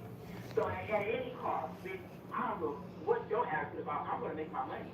If you have an issue or problem with it, you could have just said something to me, and that would have been that. Thank you. Okay. Oh, but it was okay when we was cool and we was getting along and we was reading and talking about everybody else, right? Now we ain't together. You gonna read me? You can't. You can't. Just are not in 5-bedroom motherfucking houses and driving Lamborghinis and Range Rovers and shit. The motherfucking subsidized motherfucking rent. Driving old school, the bitch. No. We are not the same.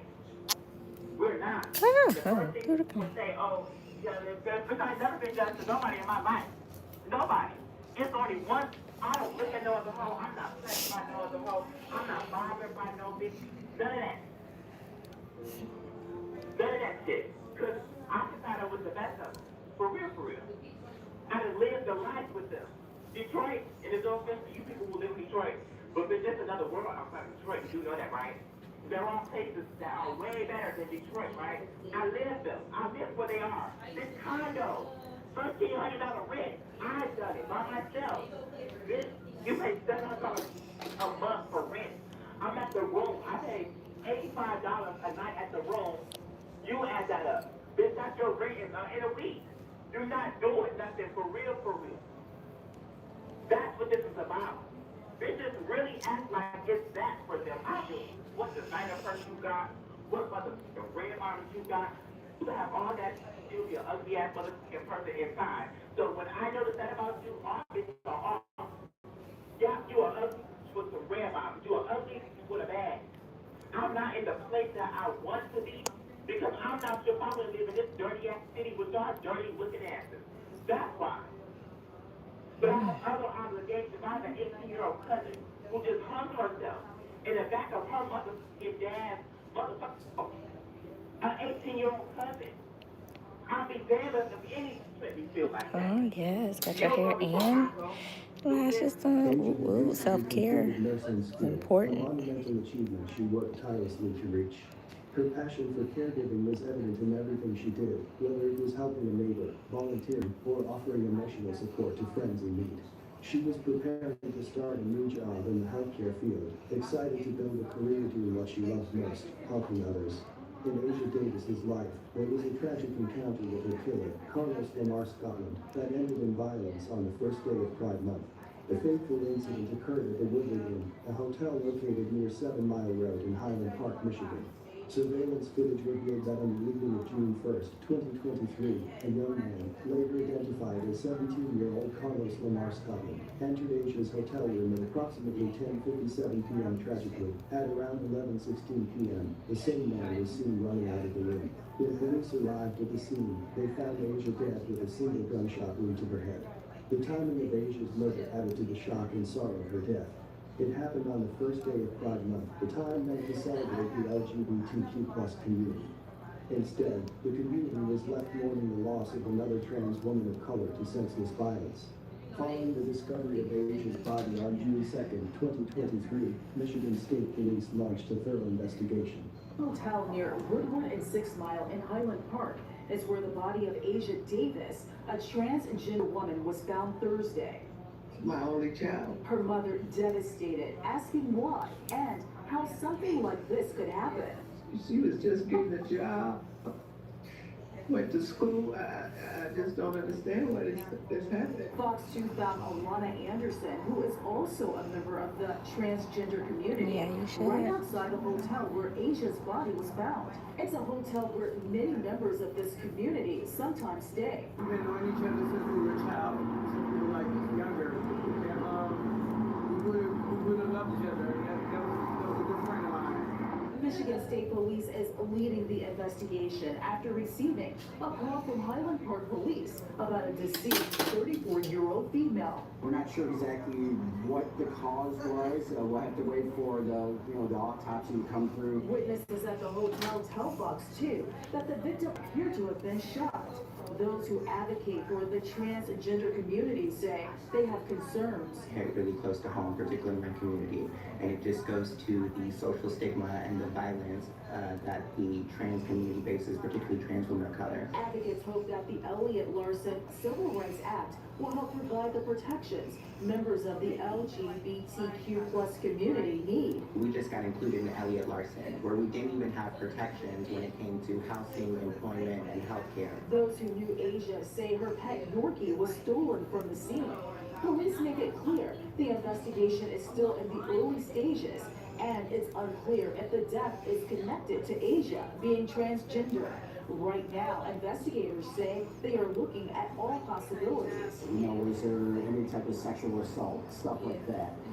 Is kind of where we're at right now. Many in the transgender community say they don't feel safe in this area. My anxiety is my head. So yeah, I gotta leave it alone. The security footage from the hotel provided a crucial lead. Authorities quickly identified the suspect as Carlos, and he was apprehended on March 12, 2024, after a 9-month search. Despite being a minor at the time of the murder, he was charged as an adult. Wayne County Prosecutor Kim Worthy announced the charges against Carlos, which included first-degree murder, felony firearm possession, carrying a concealed weapon, and resisting and obstructing a police officer. Worthy expressed deep concern over the violent nature of the crime in Carlos's young age, calling it troubling on many levels. The trial began in early March 2024. During the proceedings, Carlos initially claimed that the shooting was an act of self-defense, alleging that Asia had attacked him with a knife. However, Michigan State Police Detective Sergeant James Plummer testified that Carlos's story changed multiple times during interrogation. At first, he claimed to have discarded the knife in a field, but he later recanted, admitting there was no knife. Carlos's conflicting statements cast doubt on his self-defense claim. On the first day of testimony, the trial took an unexpected turn when Carlos fell asleep in court. Many in the courtroom saw this as pure disrespect. Carlos Scotland off as the lead investigator recounted the inconsistencies during his interrogation of the 18-year-old charged with the June 2023 murder of Asia Davis at the Woodward Inn. Did the defendants ever suggest that there was some type of altercation in the room? Yes. And when you look at that picture, sir, is there anything that would suggest there was a struggle or altercation in that room? MSP Detective James Plummer says Scotland eventually admitted to shooting Davis. And could you tell us, what did he say his words were? That he, after the victim saw him, he shot the victim in the face and neck area. And are you familiar with the medical examiner's report in this case, sir? Yes. And was the victim shot in the face with a knife, sir? No. Where was she actually shot? In the back of the head. Look at the back of the head at close range, correct? Yes. Did he ever correct that part of it? No. Scotland initially claimed it was all done in self-defense after she allegedly attacked him with a knife. He initially said that the knife, that he had took the knife and discarded it in the field. He then recanted that and said that the victim swung at him with a closed right fist while possessing a phone in the victim's left hand. And did he ever say where the knife was that he claims was there? He provided great detail initially. Looking at a map as to where he discarded this knife before saying there was no knife. Just as the detective was getting into details about how Scotland and Davis ended up meeting that fateful night, Scotland's episode began.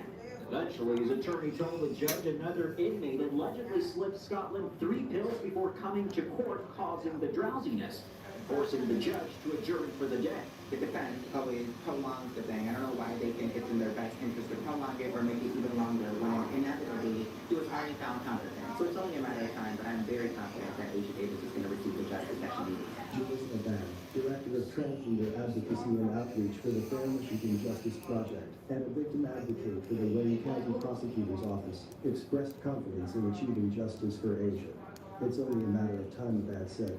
On March 26, 2024, during the probable cause conference, Carlos pleaded guilty to the murder of Asia Davis. The prosecution had gathered overwhelming evidence, including security footage and inconsistencies in Carlos's statements. Carlos's guilty plea meant that the trial did not proceed to a full jury trial. As part of the plea deal, Carlos faced a sentence of 17 to 30 years in prison. While the plea deal provided some closure, it also highlighted the deep pain and loss felt by Asia's friends, family, and community. Carlos was sentenced on January 10, 2025. Carlos Scotland, a confessed killer, walks into court for his sentencing. The 19-year-old pleaded guilty in November to killing 36-year-old Asia Davis, a transgender woman of color, in her room at the Woodward Inn in Highland Park on June 1st of 2023. Julissa Abad, trans advocate and friend of Asia Davis, says just as Pride Month was getting underway, a celebration of the LGBTQ community, Asia Davis was shot in the head. Video showed a man at the hotel running from her room. So my name is Julissa Abad. I'm here as a private citizen, friend to Asia Davis. Asia Davis was kind, strong, compassionate, always fed stray animals, fed the homeless, and was continuing her pursuit to be a nurse. Her beautiful infectious smile and bubbly personality was taken away from us on the first day of Pride. Unfortunately, most trans women of color don't make it to their life expectancy of 35 years old because of the social determinants of health that trans people face, which is more than anybody in the LGBTQ community. 60% experience homelessness, 40% experience unemployment, and only 30% of trans women of color that are murdered receive justice and a conviction. I've been to every court date from Highland Park to here. I've watched trans women of color come to court and have to experience biases and social stigma just from supporting her court case. The sad reality is, particularly in the Black and brown community, men that are enamored with trans women cannot be themselves and have to resort to loving us in private and killing us in public to have anybody know their association with us. I ask that when you sentence, you impose the highest sentence, and please keep in mind that we've been able to see the lack of respect, remorse during this process. Only 2 people were in that room that night, and we'll ever know the true events of what happened. What we will know is that Asia Davis was shot execution style in the back of the head and left for dead. The trans community is really close in the Woodward area, particularly because of the disadvantages that we experienced. When the call came out on the first day of Pride and a trans woman of color was shot at the Woodward Inn, myself and other community members gathered outside of the hotel at approximately 11:30. We waited outside for police and EMS to move away from the door and remove the body so that we can get a sense of who was there. Most people's memories of their loved ones are good memories. The last memory that I have is seeing my friend on the floor outside of the hotel corner room with blood streaming all over the floor. Days later, after the hotel and crime scene was secured, 3 days later, myself and someone else had to go and empty out her hotel room. I had to put a comforter and sheets on the floor and walk over her blood every day while we removed her belongings. The whole time wondering what the last minutes of her life was like. That's an image that I can never get out of my head. I want to remind you that during this process, the defendant found ways to hide and deflect the crime.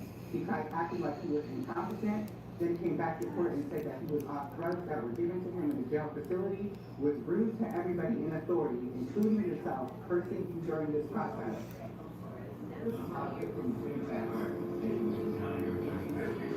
Thank you. Your Honor, in wanting to prolong the process by representing himself, he has shown no remorse, no empathy, and has been disrespectful during this whole process. I truly hope that at some point he repents and buys God. Thank you for your time. Abad remembers racing to the scene when she found out a transgender woman had been killed, only to find out it was her friend. Months of investigation led to the arrest of Carlos Scotland, who was just 17 at the time of the crime. Abad says the stigma surrounding the transgender community leads to homelessness, unemployment, and too many people are forced to turn to sex work to make money. Avad says Asia Davis had hopes and dreams. She was studying to be a nurse, but Carlos Scotland took that all away, pleading guilty to second-degree murder, sentenced to 17 to 30 years behind bars. He's being held accountable for the crimes that he did, so for that I am grateful. I want my community to continue to be vigilant and come forward and report these crimes so that we can continue to get justice. Asia's murder sent shockwaves through the LGBTQ+ community, particularly among transgender women of color. Her death became a symbol of the violence and discrimination faced by trans individuals. Advocates like Tori Cooper from the Human Rights Campaign's Transgender Justice Initiative called for justice and systemic change, emphasizing the need to address the root causes of anti-trans violence. Wayne County Prosecutor Kim Worthy and Special Prosecutor Cam Towns of the Fair Michigan Justice Project highlighted the broader societal issue of rising violence against the LGBTQ+ community. There's a very big atmosphere, Hate Town said. People don't hide in the shadows as much as they used to when they go after members of the LGBTQ+ community.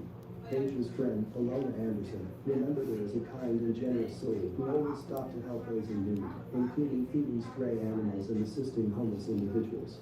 She was loving, she was kind, Anderson said in an emotional interview.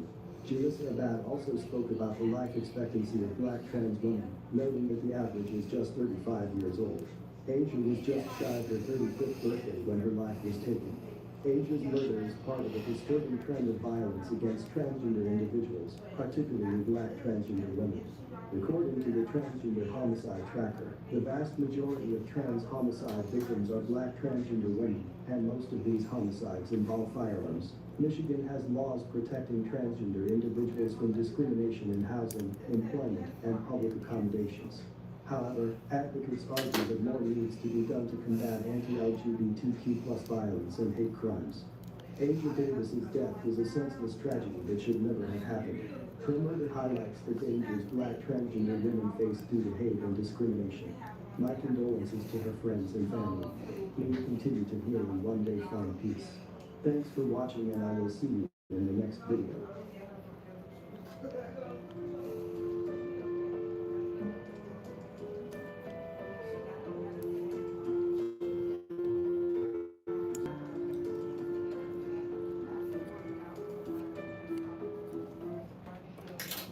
As soon as I come through, I let that chop off. Pow, pow. That's not a chopper sound. As soon as I come through, I kill everybody. You killing what? No, we jump, we kill everybody.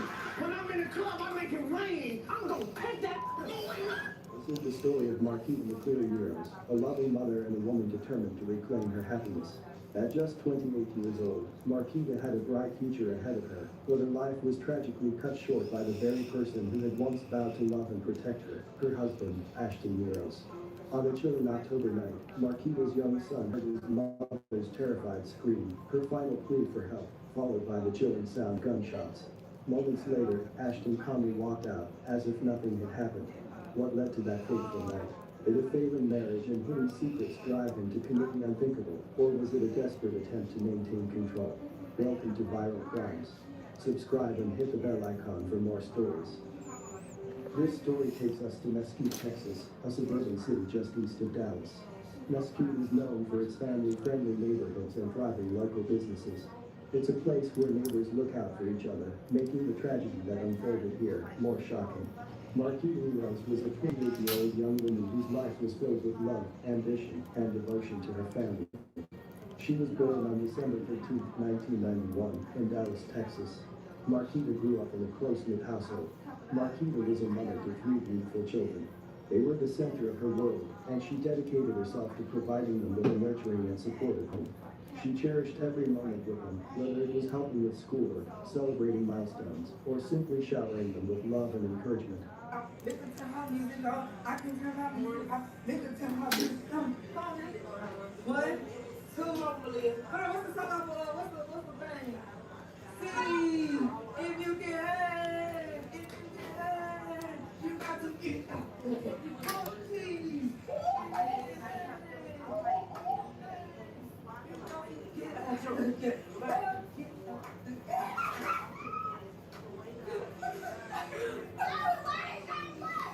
Marquita was a hardworking woman with a bright future ahead of her. A true entrepreneur at heart, She was the founder and CEO of Everything That Glitters, hair and eyelash distributor. Through her business, she provided high-quality beauty products and inspired other women to embrace their confidence and independence. Her passion for beauty and self-care was evident in her work, and she built a reputation for excellence and dedication.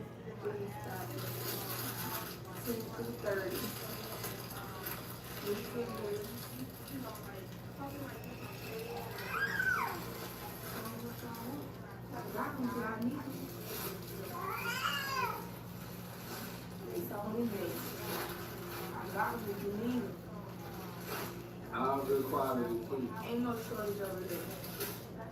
All good quality. So, and we not just gonna go live about her, we're gonna go live about a lot of things. Relationship, different goals we're trying to achieve, trying to help people, motivate people, we're gonna do all that. We even collaborate. I'm starting back doing my cuts, my tattoos. In Marquita McCleary's life, there was one person who played a significant role, her husband, Ashton Muros. Ashton was a prominent figure on social media, known for sharing inspirational messages, religious scripture, and glimpses of his family life. He even ran a YouTube channel under the name Best Dad, portraying himself as a devoted father. He frequently posted about his happy family on Facebook under the name of Chief Muros. To outsiders, he and Marquita appeared to have a picture-perfect family, but behind closed doors, their relationship was troubled. Marquita and Ashton had been married for 5 years and shared 3 children. While their relationship started with love and hope for the future, things took a dark turn over time. Their marriage was marked by frequent arguments, and Marquita eventually decided to file for divorce. Reports suggested Ashton had an affair, which deeply hurt Marquita and contributed to her decision to leave the marriage. Friends and family were aware of the tension between them. Ashton had reportedly displayed controlling behavior, and Marquita had confided in those close to her about their issues. At one point, she even hid his firearm from him after he had pulled it out during an argument, fearing what could happen. Despite this, Ashton later purchased another gun. Even as their marriage deteriorated, Ashton continued to present himself online as a loving husband and father. However, just days before Marquita's death, he made unsettling posts on social media, hinting at his inner turmoil. The facade he maintained on platforms like Facebook and YouTube sharply contrasted with the reality of their strained relationship, which made Marquita's life take a tragic turn. On a Sunday evening, October 18, 2020, a tragedy struck at an apartment complex in Mesquite, Texas. Marquita was shot multiple times in her own home by her husband, Ashton Muros. The crime, which left their young son as a witness, shook the community and devastated Marquita's family. What had once seemed like a happy marriage, at least on the surface, had spiraled into a case of domestic violence that ended in murder. That evening, Marquita and her 8-year-old son arrived at their apartment. Almost immediately, an argument broke out between Marquita and Ashton inside their bedroom. Their son was in another room when he heard his mother scream his nickname, Cuba, in desperation. Then, gunshots rang out, multiple shots, fired in rapid succession. Terrified, their son ran out of the apartment, looking for help. Outside, he found 2 neighbors in the parking lot and told them, through his panic, "I think my dad shot my mom." The neighbors immediately called 911. They later described the young boy as being in shock, hysterical, and terrified. Meanwhile, Ashton walked out of the apartment. His demeanor was eerily calm. One of the neighbors testified that he looked as if nothing had happened, while another said he appeared angry, but not threatening. Instead of staying at the scene, Ashton took his son, put him in the car, and drove off. He didn't say much. He simply dropped the son off at Marquita's parents' house, leaving the child standing at the front door, barefoot and shirtless. Before leaving, Ashton told his son he loved him and handed him a Bible. It was an ominous and haunting farewell. Jessica Brown, Marquita's sister, was home when she received a notification from her Ring doorbell camera. She checked her phone and saw her nephew standing outside, visibly distraught, wiping his eyes. The child didn't say much. Instead, he walked inside and lay down in a bedroom, exhausted and overwhelmed by what had just happened. At the same time, Marquita's father, Mark, also saw the Ring notification. He rushed home, unaware of the full extent of what had occurred. As Mark was driving, he received a notification from Facebook. It was a post from Ashton's account. The words were chilling. "Never got closure, but I'll walk away a winner regardless." The full horror of the situation was soon confirmed when Mesquite police arrived at the apartment complex in the 1700 block of Oaks Drive in Mesquite, just east of Interstate Loop 635 and north of Interstate 30. Inside Ashton and Marquita's apartment, they found Marquita's lifeless body, which had been struck by 8 gunshots, resulting in a total of 16 gunshot wounds, including both entry and exit wounds. The shots had been concentrated in her upper torso, abdomen, and arms. There were no signs that she had been able to fight back. There was no weapon in her possession. She had been gunned down in what should have been the safety of her home. That same evening, Ashton made his way to the Louis Sterrett jail in Dallas. Upon arriving, he approached Deputy Jeffrey Thames and calmly admitted to what he had done. He said, "I killed my wife. I murdered my wife." There was no attempt to run, no struggle, no remorse evident in his words. Thames, taken aback by the confession, proceeded to detain him. Investigators later searched Ashton's car and apartment, finding 8 shell casings, but not the gun itself. Ashton had disposed of the murder weapon and later claimed that he couldn't remember where.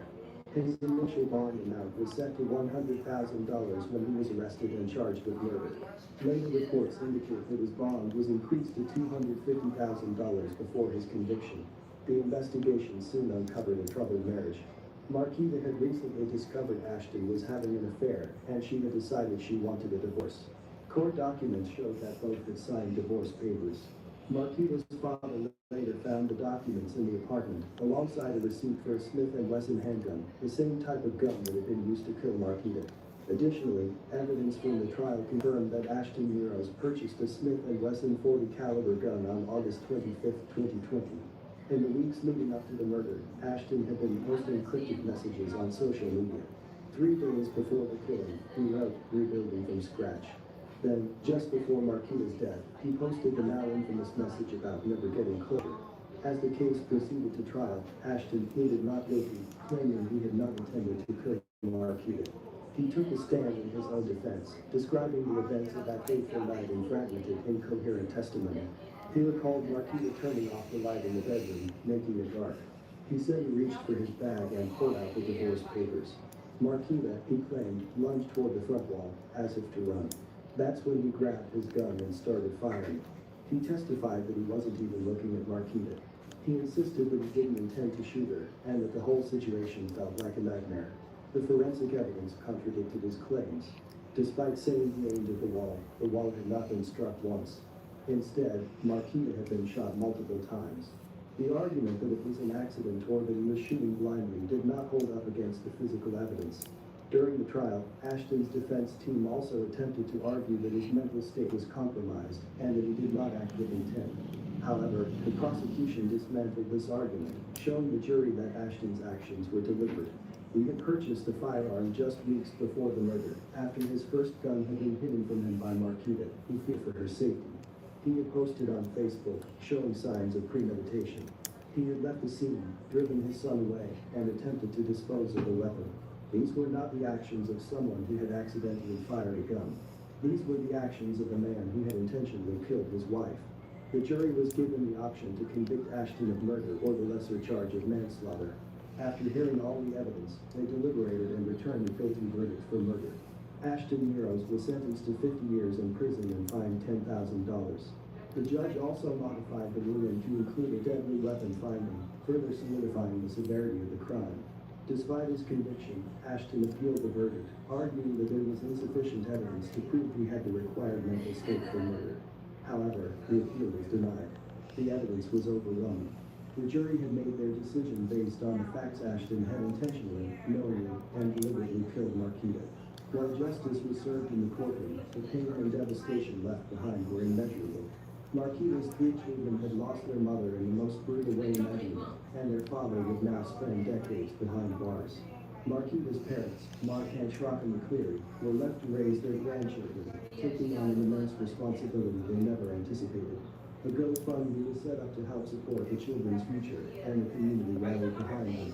The McCleary Grandchildren Fund was initially set at a goal of $10,000, but after overwhelming support, it has surpassed $11,340 and continues to accept donations. On October 24, 2020, friends and family gathered at the Eternal Rest Funeral Home in DeSoto, Texas, to say their final goodbyes to Marquita. The tragedy of her murder served as a reminder of the dangers of domestic violence, and her name became part of a painful but necessary conversation about protecting those in abusive relationships. To the outside world, Marquita and Ashton had once seemed like a loving couple, but behind closed doors, their marriage had turned into a nightmare, one that ultimately ended in cold-blooded murder. Now, Ashton sits in a Texas prison, serving his sentence, while Marquita's family and children Yeah, are you left to just pick up pull the one pieces of a side life through. shattered by his actions. No one should live in fear, and no one deserves to lose their life at the hands of someone Stay who once secure because trusted. it's a thread, My condolences to her friends so it and won't family. move. See, May you continue to it will heal only and go as may far find as the peace. thread goes, Thanks for so watching, and it I will won't see come you out. in the next video. But it also won't knot up on the hair either. So when you take it out, it literally just falls out.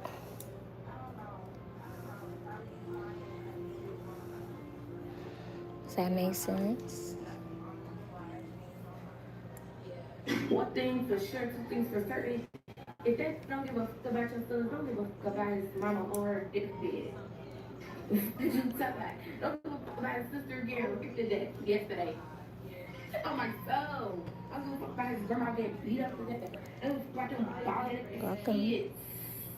I said anything I get my hands on. Give me the dope, get a dope. It ain't too expensive, young so the purpose in his ass. I made 50 off the iPhone. Just got the back in, trying to get it up. I made the money out the home. This curl is tea.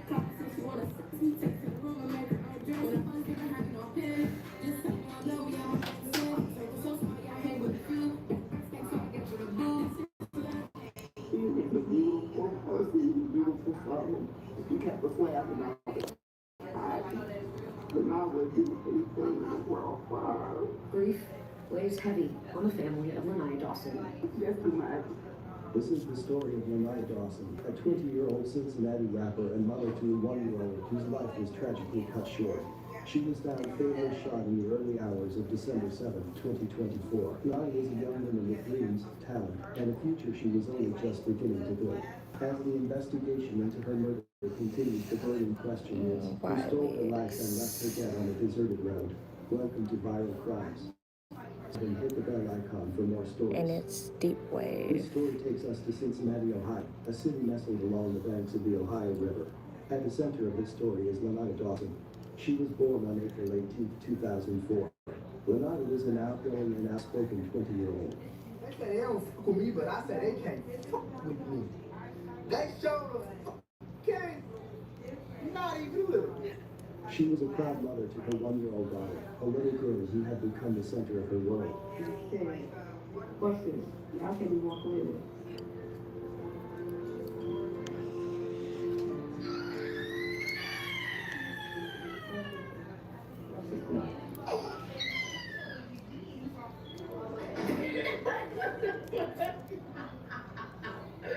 You was fucked up.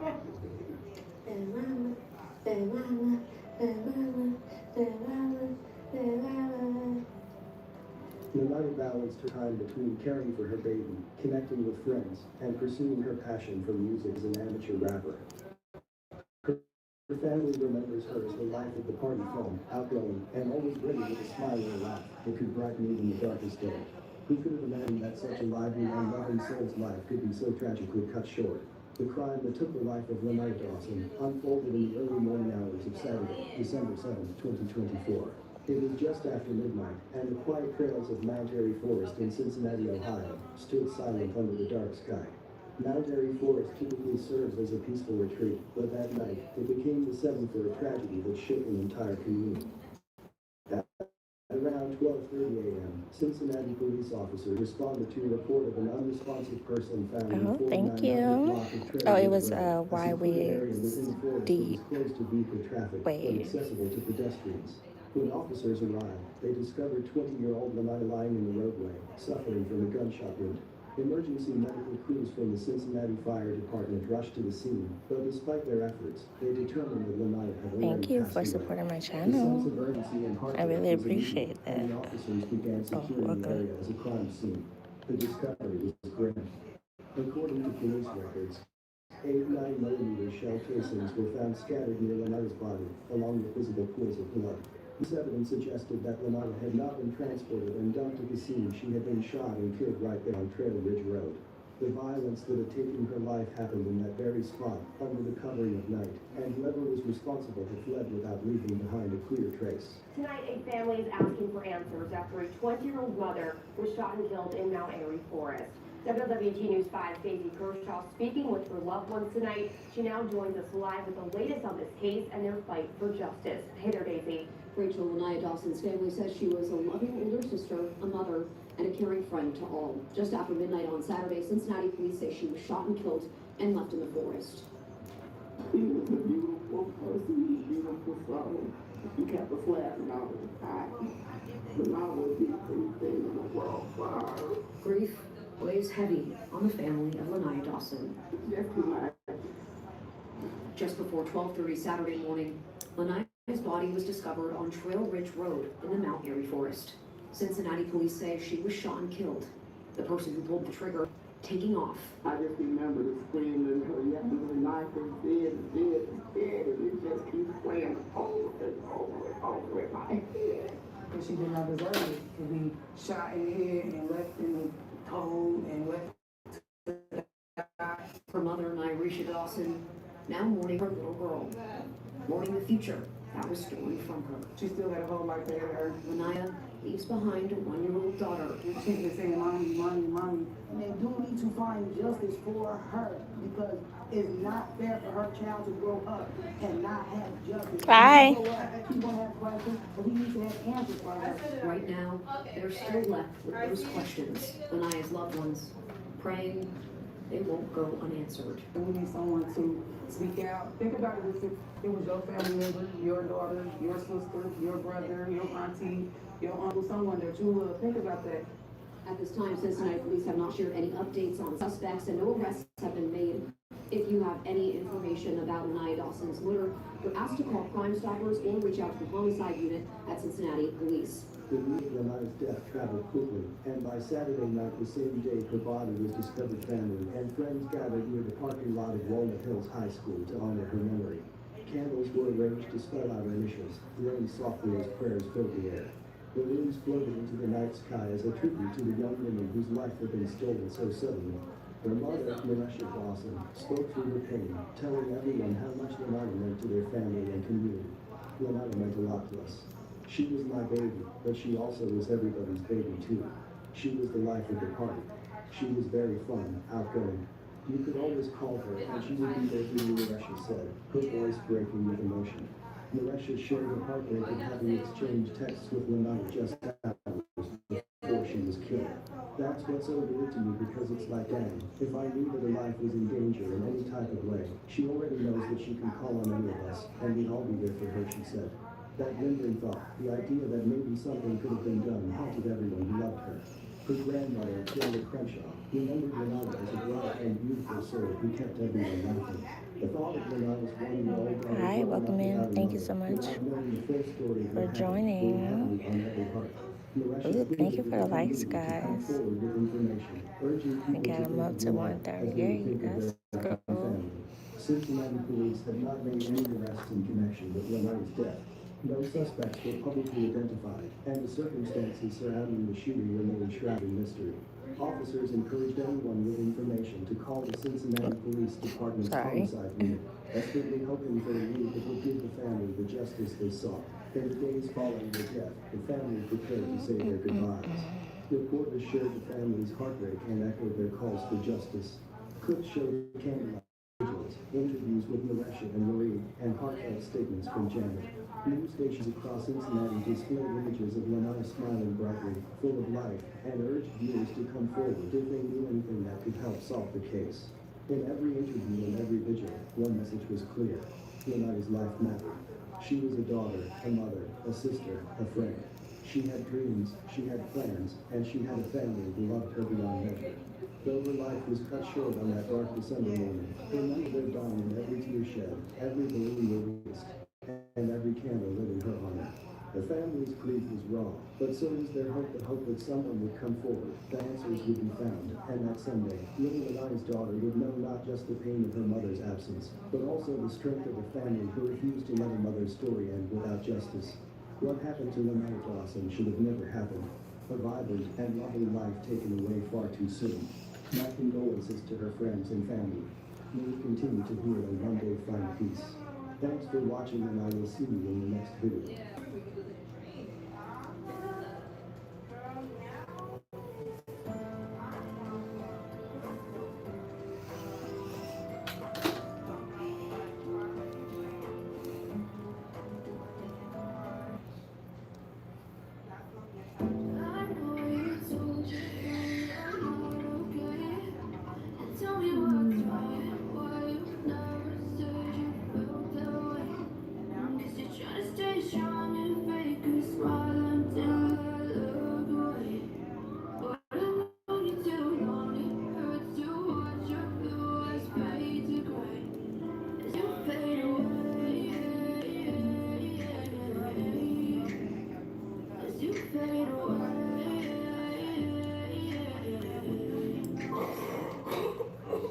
The tears just won't stop. A mother grieving the loss of her son, a son she watched take his last breath. Tamir died was shot and killed outside his mom's house on East 127th Street. What's worse, Pinky Hale says it was another son that pulled the trigger. This is the story of Tyler, a 23-year-old loving father of a 1-year-old daughter. Tyler's life was tragically cut short in a way no one could have imagined. During an argument with his 19-year-old younger brother, Rodney Carew Jr., he would be shot 16 times while pleading for his life. This shocking act of violence occurred right in front of their mother and would devastate this close-knit family. What could drive the brother to turn against his own flesh and blood? That's so sad, bro. When their sibling bond was shattered forever. Welcome to Viral Crimes.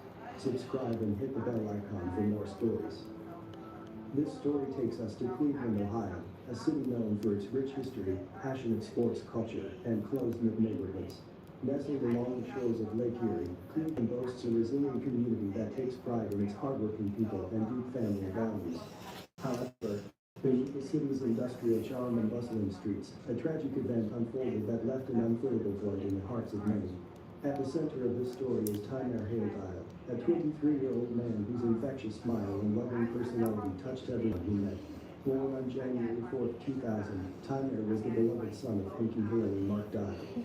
He grew up surrounded by family, including his siblings, with whom he shared a deep bond, one that, tragically, would be broken in the most unimaginable way. Tyler was more than just a son and brother. He was a devoted father to his beautiful 1-year-old daughter, whom he adored and cherished deeply. His life revolved around providing for her and being a constant presence in her life. Described by his family as the heart of their home, Tyler had a special way of bringing people together. His father likened him to the beloved character from the show Everybody Loves Raymond, emphasizing how his warm and welcoming nature made him a favorite among friends and family. Professionally, Tyler worked as a staff member at a local school. Known for his kindness, dedication, and unwavering positivity, he was a valued colleague to those he worked with. Beyond his work, Tyler was a true family man. Whether helping his mother move into a new home or spending time with his daughter and girlfriend, he was always there when needed. He had a gentle soul, a loving heart, and an undeniable presence that made every room he entered brighter. Tyler Hale Dyer shared a deeply personal and lifelong connection with his younger brother, Rodney Carew Jr., the individual responsible for his tragic death. As siblings, they grew up together in Cleveland, Ohio, experiencing the joys and challenges that come with brotherhood. Tyler, as the older sibling, often took on a protective and guiding role in Rodney's life. Family members recall how he was always looking out for his younger brother, offering advice, encouragement, and unwavering support. Like many siblings, they had their fair share of conflicts, although those moments were often short-lived and resolved with understanding. But no one could have ever imagined that the lives of these loving siblings would take such a tragic turn. The tragic death of Tyler Hale Dyer occurred on October 3, 2023, outside his mother's home on East 127th Street in Cleveland, Ohio. What began as an ordinary day of helping his mother move into her new home took a devastating turn when a verbal disagreement with his younger brother, Rodney Curley Jr., escalated into fatal violence. According to Tyler's mother, Pinky Hale, she was inside the house holding her young granddaughter when an argument broke out between the two brothers. What initially seemed like a minor disagreement quickly escalated when Rodney Curley Jr., then 19 years old, pulled out a gun and fired multiple shots at Tyler. Witnesses reported that after the first shot, Tyler stood in shock and disbelief, unable to comprehend that his own brother had shot him. Despite his pleas for his life, Rodney continued to fire, ultimately standing over his older brother and shooting him several more times. Cleveland police officers responded to the 500 block of East 127th Street, where they found 23-year-old Tyler Hale lying on the ground with multiple gunshot wounds to his upper back and head. Despite the efforts of first responders, Tyler succumbed to his injuries at the scene. Following the tragic event, Cleveland police launched an investigation, and on October 4, 2023, a warrant was issued for Rodney Curley Jr.'s arrest on charges of homicide, involuntary manslaughter, felonious assault, and aggravated menacing. Despite law enforcement's efforts, Curley initially evaded capture. If I should grab the shooter, or if I should grab the baby, if I should grab Tyler. But I was willing to die. A mother willing to give up her own life to save her son. A family torn apart. Two brothers get into a fight. Suddenly one pulls a gun and kills the other. Darrell Williams sat down with the family as they try to put into words exactly what they're going through. The tears just won't stop. I'm never gonna be the same without him. A mother grieving the loss of her son, a son she watched take his last breath. Tamir Dial shot and killed outside his mom's house on East 127th Street. What's worse, Pinky Hale says it was another son that pulled the trigger. She says she was moving into her new home. Tamir, along with her 19-year-old son, were there to help as she was holding her young granddaughter in her arms. She says the brothers started arguing. They just have no disagreement. Not loud or fighting or nothing. And his brother shot him. In my mind, I thought, will you shoot baby? Will you shoot me? I spoke to Cleveland police about the shooting, but they would only say it was an ongoing investigation. As Hale tries to piece together what happened, she relives that moment on a daily basis. He begged him to stop. He begged him over and over again. He just stood over him and shot him more. Tamir's family tells me the 23-year-old was a true family man to his parents, siblings, and beautiful 1-year-old daughter. Man, like, you know, show Brandon, everybody love Brandon. That's him. Everybody loves him. Hale says she hasn't seen or talked to her 19-year-old son since the shooting a week ago. She has only one thing to say to him. Turn yourself in. Don't hurt anybody else. Don't hurt yourself in the process. As this family searches for justice, they hope the 19-year-old does the right thing. For several weeks, Curley remained on the run, leading to increased efforts from law enforcement agencies. The Northern Ohio Violent Fugitive Task Force, along with the U.S. Marshals, took over the search. On November 16, 2023, after nearly 6 weeks of evading authorities, Curley was finally apprehended. Officers located him at a residence in the 1800 block of Ringburn Road in Cleveland, where he was hiding in the basement. Initially unresponsive to commands, Curley ultimately surrendered when officers threatened to release a K-9 unit into the home. He was taken into custody without further incident. U.S. Marshal P. Elliott later commended the swift actions of law enforcement, stating, "Another violent fugitive was taken off the streets today due to the efforts of the Cleveland Division of Police and our fugitive task force. Our officers worked diligently to apprehend this fugitive as quickly and safely as possible." Following his arrest, Rodney Curley Jr. was formally charged in Cuyahoga County Court of Common Pleas. The case proceeded through the judicial system, and after months of legal proceedings, Curley pleaded guilty to the charges of involuntary manslaughter, felonious assault, and aggravated menacing on April 24, 2024. As part of the plea agreement, 3 additional charges were dismissed. During the court proceedings, family members and friends of Tyler Dial expressed their heartbreak and called for justice to be served. A family torn apart as a man learns his punishment for killing his own brother, shooting him 16 times. Emotions spilling outside of the courtroom. Exactly right. Families for each of the brothers fighting in the hallway seconds later. New at 6, Brittany Weir was what sparked screaming, yelling, and that near fight in the courthouse. A fight broke out right after the sentencing for Rodney Curley. He is charged with killing his own brother. Both families screaming at each other in the hallway right outside the courtroom. The father of the it's some really sad news. I'm sorry, guys, when the but sentence was handed down. yeah, it's crazy. I have to be watching true crime a lot. Tamir Hale Dial's family is furious. They wanted justice for their But loved to one, be aware but is they to never be got the chance alive. to tell a judge That's how what my Tamir's mom used to death say. will forever affect them. Thank you. My son had a father, and I'm here. I was present. He's dead. He's not here. 20-year-old Rodney Curley convicted of murdering Tamir. Two men were half-brothers. Tamir's family tells me there was some sort of mix-up over the time of today's sentencing. After learning of this, Judge Margaret Russo pulled Tamir's family into the courtroom, apologizing for any confusion. I never told anybody anywhere to tell anybody they couldn't come in. This is a public courtroom. You're all allowed. Raymond Curley was convicted of involuntary manslaughter along with other charges. The prosecution revealing that Raymond shot Tamir 16 times as he tried to run away. Tamir made a statement to his brother, Mr. Curley, you're not anything about your daughter. And Rodney's response was, I don't feel like I get killed. I shoot to kill. Rodney and Tamir's mother in tears as she took the stand, explaining how she lost both of her sons that day. But I know he did what he did. He ruined my life. And he took Tamir's life and he ruined his own life. Rodney was sentenced to 23 years in prison. As part of the plea deal, the mother of both boys signed off on a lesser sentence.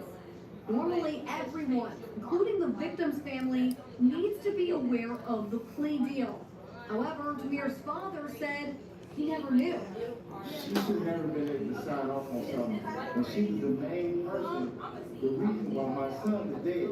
The father of the victim handed the judge the letter that he never got to read in court, wondering if it would have made a difference.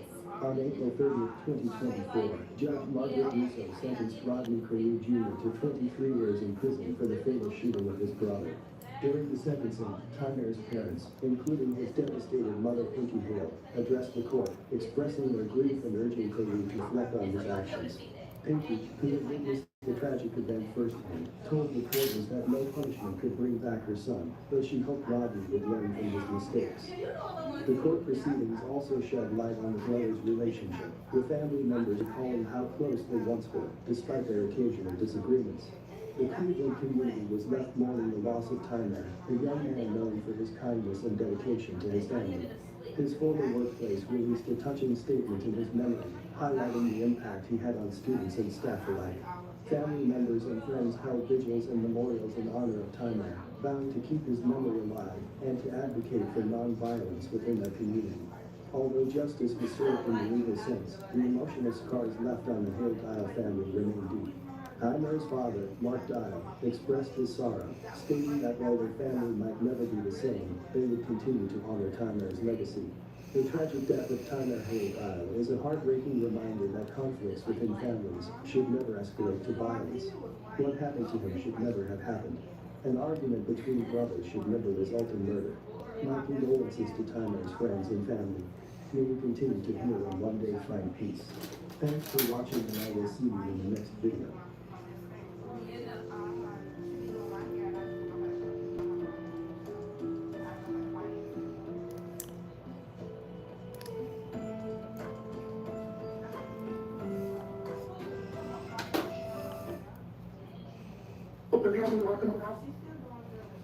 Yeah, I'm sure he has weapons. Does he have any weapons on him? Like, an emergency, and I just want to leave here to say. Watkins calls too, yelling. He just took me in my face. just hit me in my face. There would never be any indication that Raven actually assaulted him. At 10:08, And the officer still not here. a fifth call from this house. Watkins grows more volatile. The 911 dispatcher pleads with Watkins to calm down. You need to get out of her face. You took all the way out of the room. Jan can be heard crying. The whole messed up the room.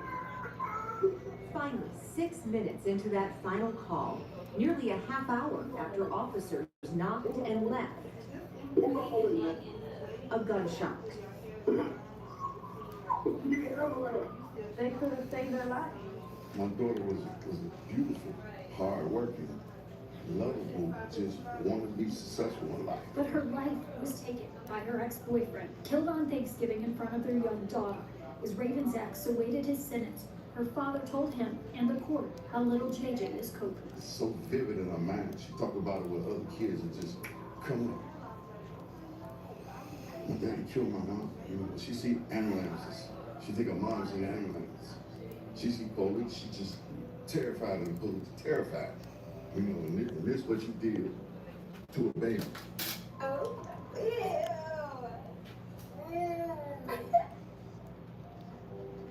Why you look at me, weirdo? Ew. That's so gross.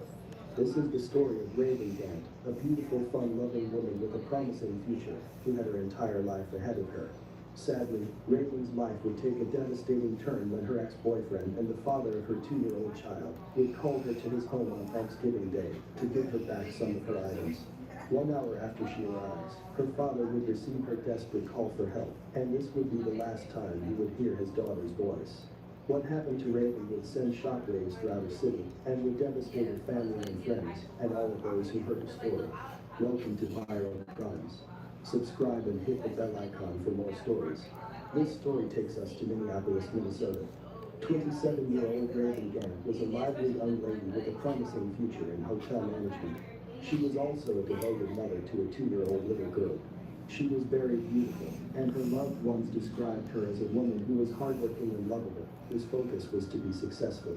She loved being around her family and was extremely close to her mom and dad. Raven was previously in a relationship with 41-year-old Randall Watkins. He is the father of her 2-year-old daughter. During the relationship, Randall Watkins was very abusive towards Raven. Her family was well aware of the abuse she was experiencing in her relationship. According to her brother Ronald, they first realized that Raven was in a domestic abuse situation when she came to a family dinner in 2016, laughing and all beat up. According to her brother, that is when their father confronted Randall about abusing his daughter. As a result, Randall shot Raven's dad in the back. Raven's dad did not tell police the truth about what happened because he wanted to deal with it himself. But it just got worse. Raven's mother witnessed the abuse another time as well and sent Randall to jail for it. According to Raven's brother, their mother went to Raven's residence and observed that Raven had a black eye, and she called the police on him. Raven's brother is unclear. I'm not sure about that, but it's a Randall was matchup. prosecuted or sentenced, but he reported that his sister did not testify against him. At some point, Raven became fed up with Randall's abuse and decided to end the relationship. She was done with him because she had endured too much, and Randall had no control over Raven any longer. Because Raven had such a close-knit family and she knew how much her parents and brother loved her, she hid a lot from them to prevent them from getting involved. Frustrated by how Randall was treating his sister, Raven's brother wanted to put an end to the abuse his own way, but his sister and his father wouldn't let him. Raven didn't want anything to happen to Randall because he was the father of her child. She said to her brother, "I love you, bro, but if you don't leave it alone, you're gonna lose your sister." Raven moved out of the residence she shared with Randall, and she went to stay with her father. Thursday, November 28, 2019 would be a day that Raven's family would never forget. Raven was excited to get together with her family and enjoy Thanksgiving. She posted on Facebook, "Anyone need a turkey? I have an extra one." These would be the last recorded words that anyone would ever receive from Raven.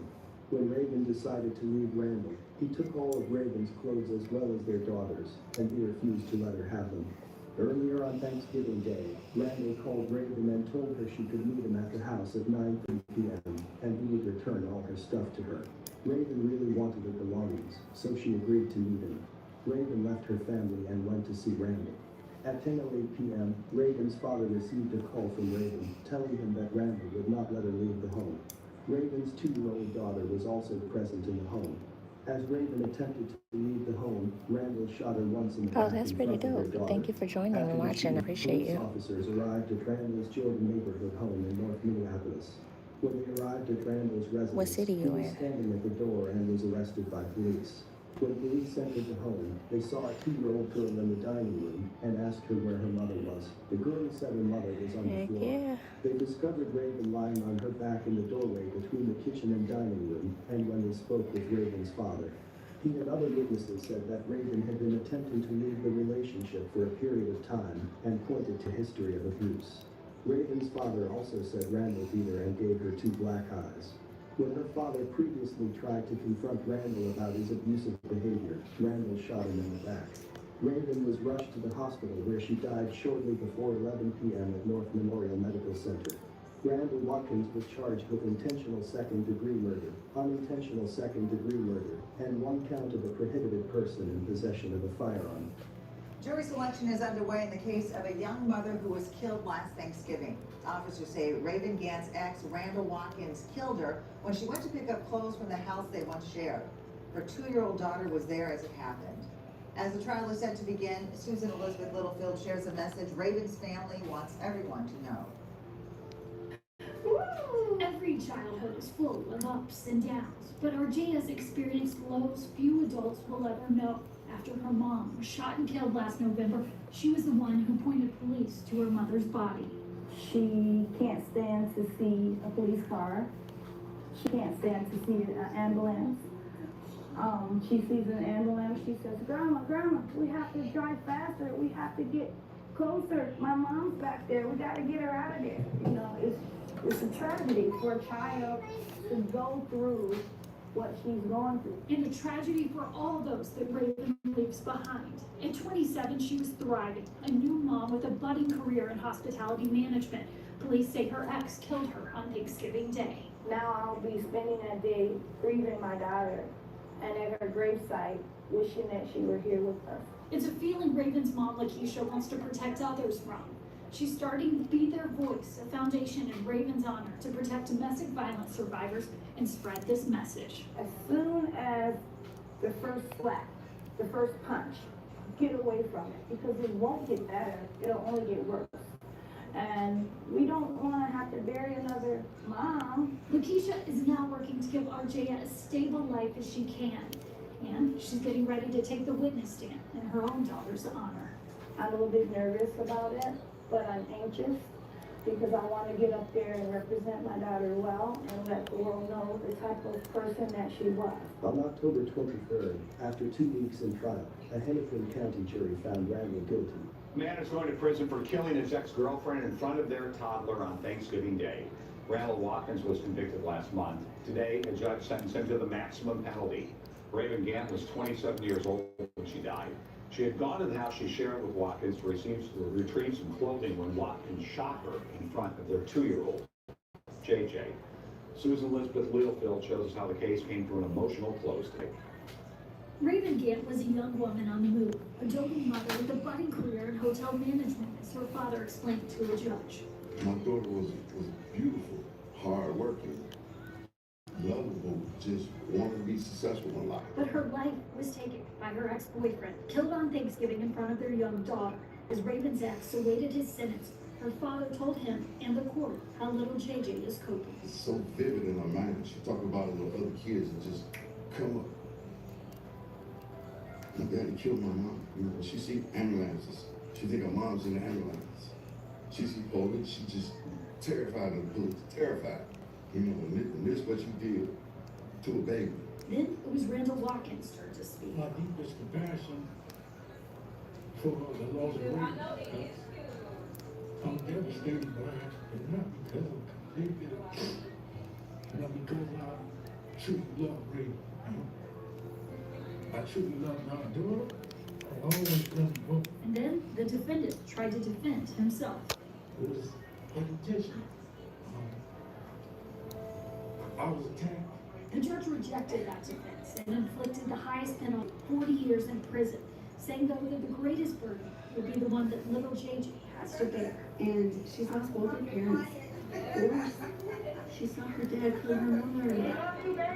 And with that, Raven's family gathered, finding some gratitude amidst the deepest of pain. We're just thankful for the outcome today, and just wish that none of this had to happen. Susan Elizabeth Littlefield, WCCO 4 News.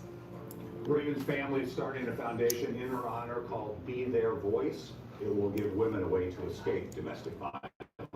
Lakeisha Gant, a grieving mother, brought tirelessly to obtain the body cam footage from the Knotless police. The video, which was finally made public in February after 3 long years, has raised significant questions about how the police responded to the 911 calls on that fateful Thanksgiving night in 2019. A young mother murdered after a flurry of 911 calls. Police came but left without ever speaking to her. For 3 years, her mother fought for the body camera video that would show what happened. And tonight, Carol Levin investigates Lauren Romanchek has that video. The city didn't want to release. What's that in there? Let's see what you got. Valentine's Day. Are you happy? Another holiday 5-year-old Arjaya spends without her mother. And Lakeisha Gant spends without her daughter, Raven. So you can know I miss her with everything. I know that she's in a better place. In a better place because more than 3 years ago, on Thanksgiving 2019, Raven was murdered. Her ex-boyfriend, Randall Watkins, convicted of shooting her right in front of little Arjaya. But Lakeisha still had an unanswered question. I told my husband, I said something isn't right. Why did police respond to a 911 call her daughter made that night and then just leave? We just kept asking for the body cam footage. For 3 years, the city refused. Did you feel like they were stonewalling? I did. Absolutely, I did.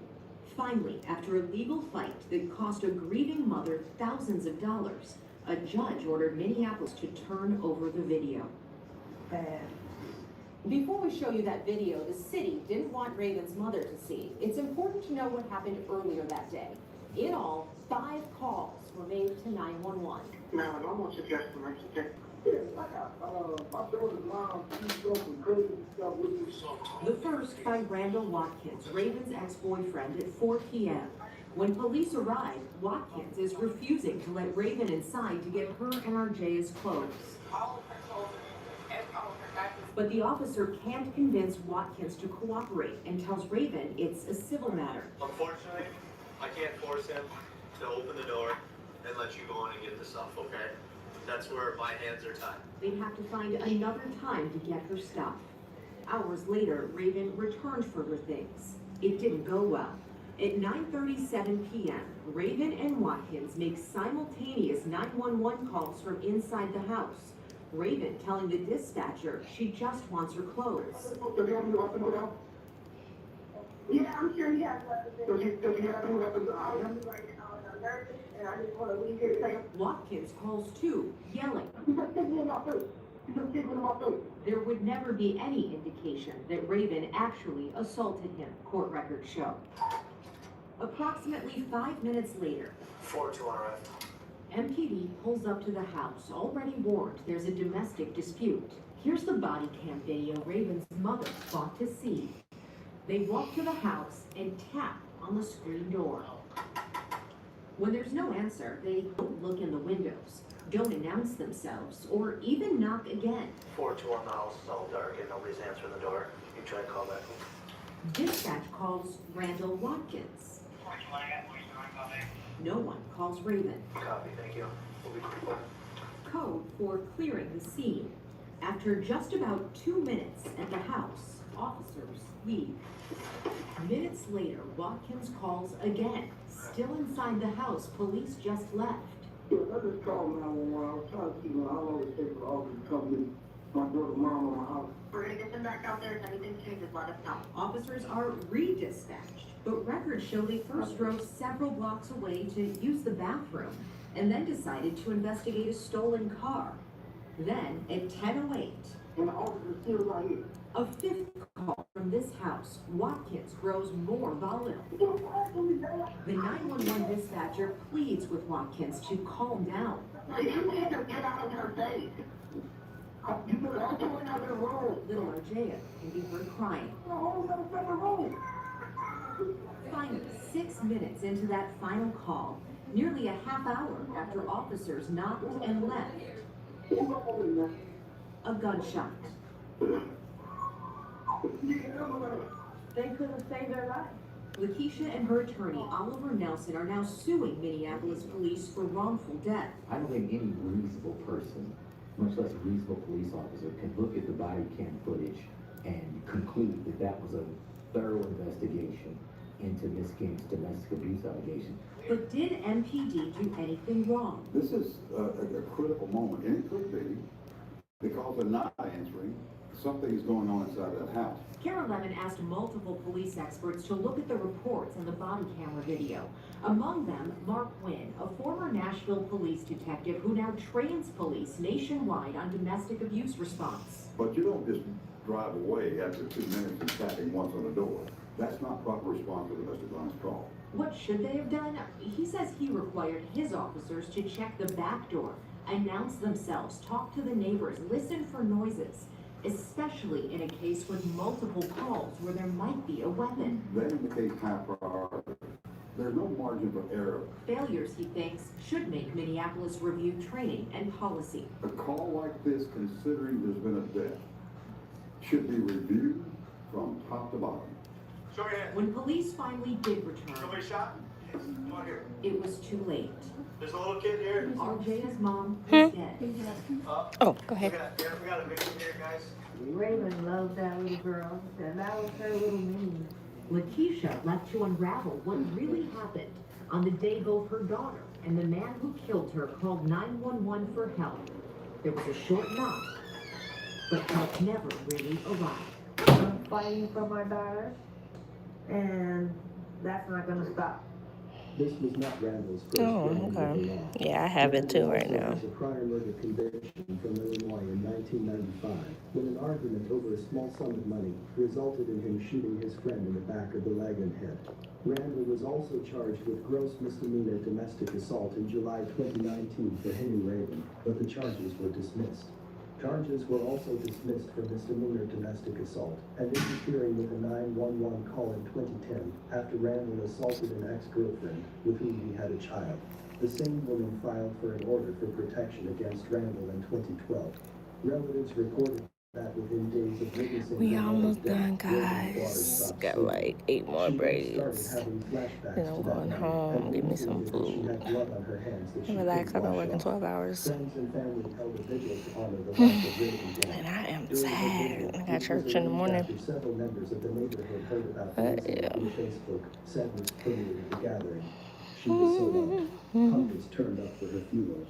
My sister was a beautiful light, said Raven's brother Ronald Gantt III. If you were at the funeral, you see how she brought people out. She was good. If she had it, she would give it to you. This tragedy left so many of Raven's family and friends wondering what more they could have done to protect her. The pain that was felt by Raven's friends and family at her funeral was evident. It seemed like a lot of people were in shock. One of Raven's male friends bravely confessed that he had abused women and expressed regret for his actions. He urged all of the males in the room to rise as he challenged them to act morally, have patience with their partners, and avoid using violence when things become heated. Raven was in a domestic violent relationship for a while and didn't know how to get out of it. It appeared she needed and wanted help, but she couldn't let her family get involved because she wanted to protect them from getting hurt, and she didn't want the police to get involved because she wanted to protect the father of her child from It's going so to jail. Randall already had a murder conviction previously and protection orders taken out on him, so maybe she didn't want him to get in trouble again for fear that he would get sent back to prison for a long time. Whether Raven knew about his previous arrest record is unknown. It is not uncommon for a victim to try to protect their abuser. Victims of domestic violence need to know that there are a number of resources available to protect and support them. There are also resources to help you recognize the early warning signs of abuse as well.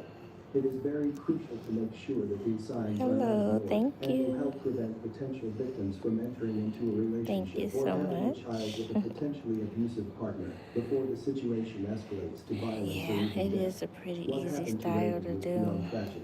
She was a wonderful I'm just mother, tired. I've been daughter, here friend, all and day. sister. She had her entire life ahead of her, and it was stolen from her by a senseless act of violence. Randall Ready to have Watkins some didn't have to take her wine life, and lay and down, continuing okay? in front of their 2-year-old daughter was especially cruel. My condolences to her friends and family. Raven's death is not your fault. Randall is the only one responsible for taking Wish her I could life. get a good May you massage, continue to but heal that and ain't one gonna day find happen. peace. Thanks for watching, and I will see you in the next video.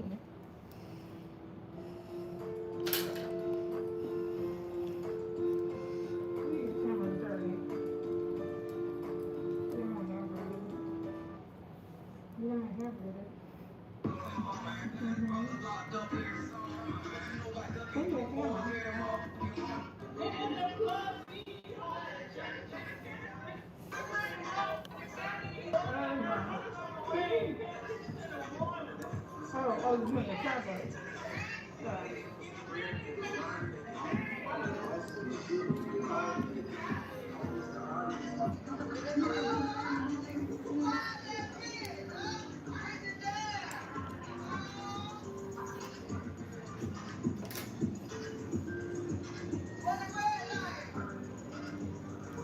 Florida Highway Patrol says this video is at the center of called their you, investigation into a deadly crash over the weekend. Troopers claim drinking while speeding. There's a lot of distraction in that car for the driver and for the other passengers. If you knew this person had been drinking, you knew you guys were drinking before, there, after, why? You know what I'm saying? You know them. This is the story of Acutavia Pugh, Shakayla Mathis, and Kenesha Lewis, 3 friends who love to have a good time. On one fateful night, while these women were traveling together in Lake County, Florida, no wonder they didn't answer their phone call. devastating crash that involved multiple rollovers. In a now viral video of the moments leading up to the crash, the girls can be seen partying in the car, drinking alcohol, while traveling speeds up to 116 miles per hour. Reportedly, while under the influence, they failed to navigate a curve. Sadly, Acutavia, Shakayla, and Kenesha were all pronounced dead. How can you have fun in such unspeakable tragedy? Welcome to Viral Crimes. Subscribe and hit the bell icon for more stories.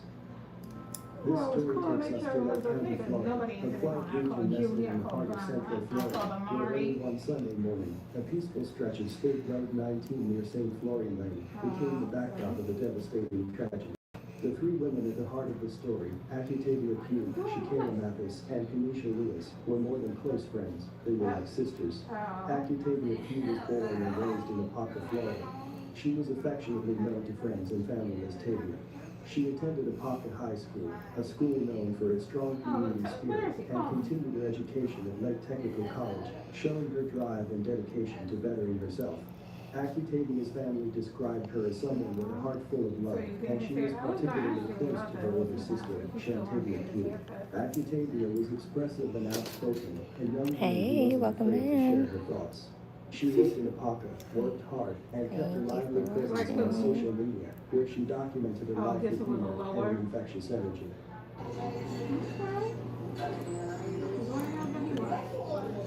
About to go to the bar. Girl, you say you're drunk. You going out tonight or something?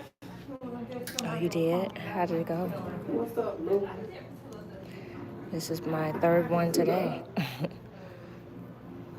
Titties big. Booty big. Wait, look up. The place I work at, my shop. Laugh even in the darkest moment, a light in many people's lives. Shakayla Mathis was affectionately known as Kayla. You talking about my salon?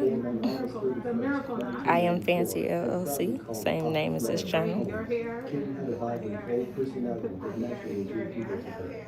She was unapologetically herself, confident, outspoken, and full of life. Whether she was vibing to music, making others laugh, or simply being the center of energy in any room, Kay knew how to command attention without even trying.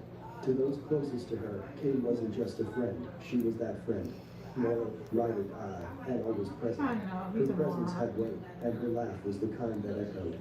People around her often described her as the life of the party, with a personality that could light up any room. She was unfiltered and fearless, always speaking her truth and standing firm in who she was. Kenesha Lewis was a Florida girl.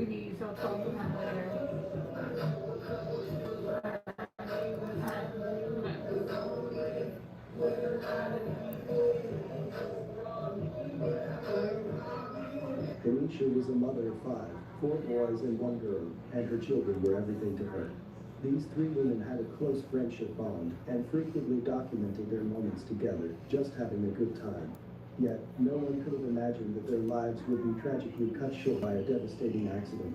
On March 30th, 2025, in the early hours of a quiet Sunday morning, a devastating and tragic incident unfolded on the rural stretch of State Road 19 in Lake County, Florida, just south of St. Florida. Are you trying to find you a suite? Is that what you're saying? When a night meant for laughter, You doing it at home right now, or you traveling came to a heartbreaking and irreversible end. to the clients? 4 women, 30-year-old Shakira Mathis, 28-year-old Acatavia Pugh, 32-year-old Keisha Lewis, and 26-year-old Mariah Belcher, were traveling in a 2024 Jeep Grand Cherokee, unknowingly driving toward a fatal moment that would claim the lives of 3 of them and leave 1 fighting for survival in a hospital bed. That night, from all signs and accounts, had started as a fun outing among close friends. Laughter, music, and energy filled the air. A now viral video posted to Facebook shows what were likely the final moments leading up to the crash.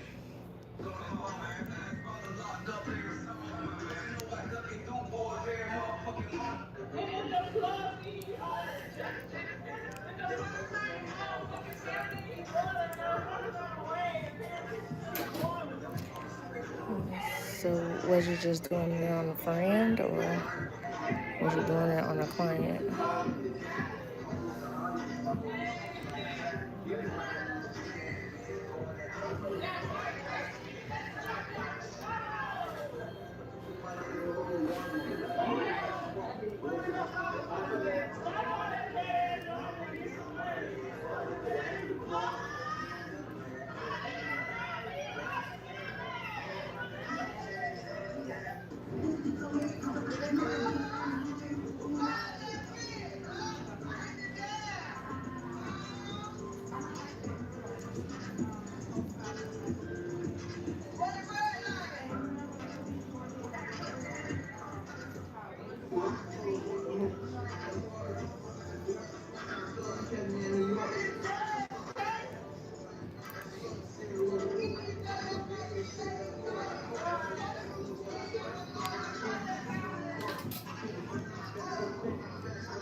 The footage was lively. One of the women, believed to be Tavia, was smiling, dancing, and filming inside the car while music blasted through the speakers.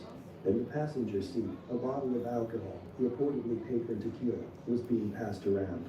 Kay, the driver, was shown at one point with her phone in one hand, the bottle in another.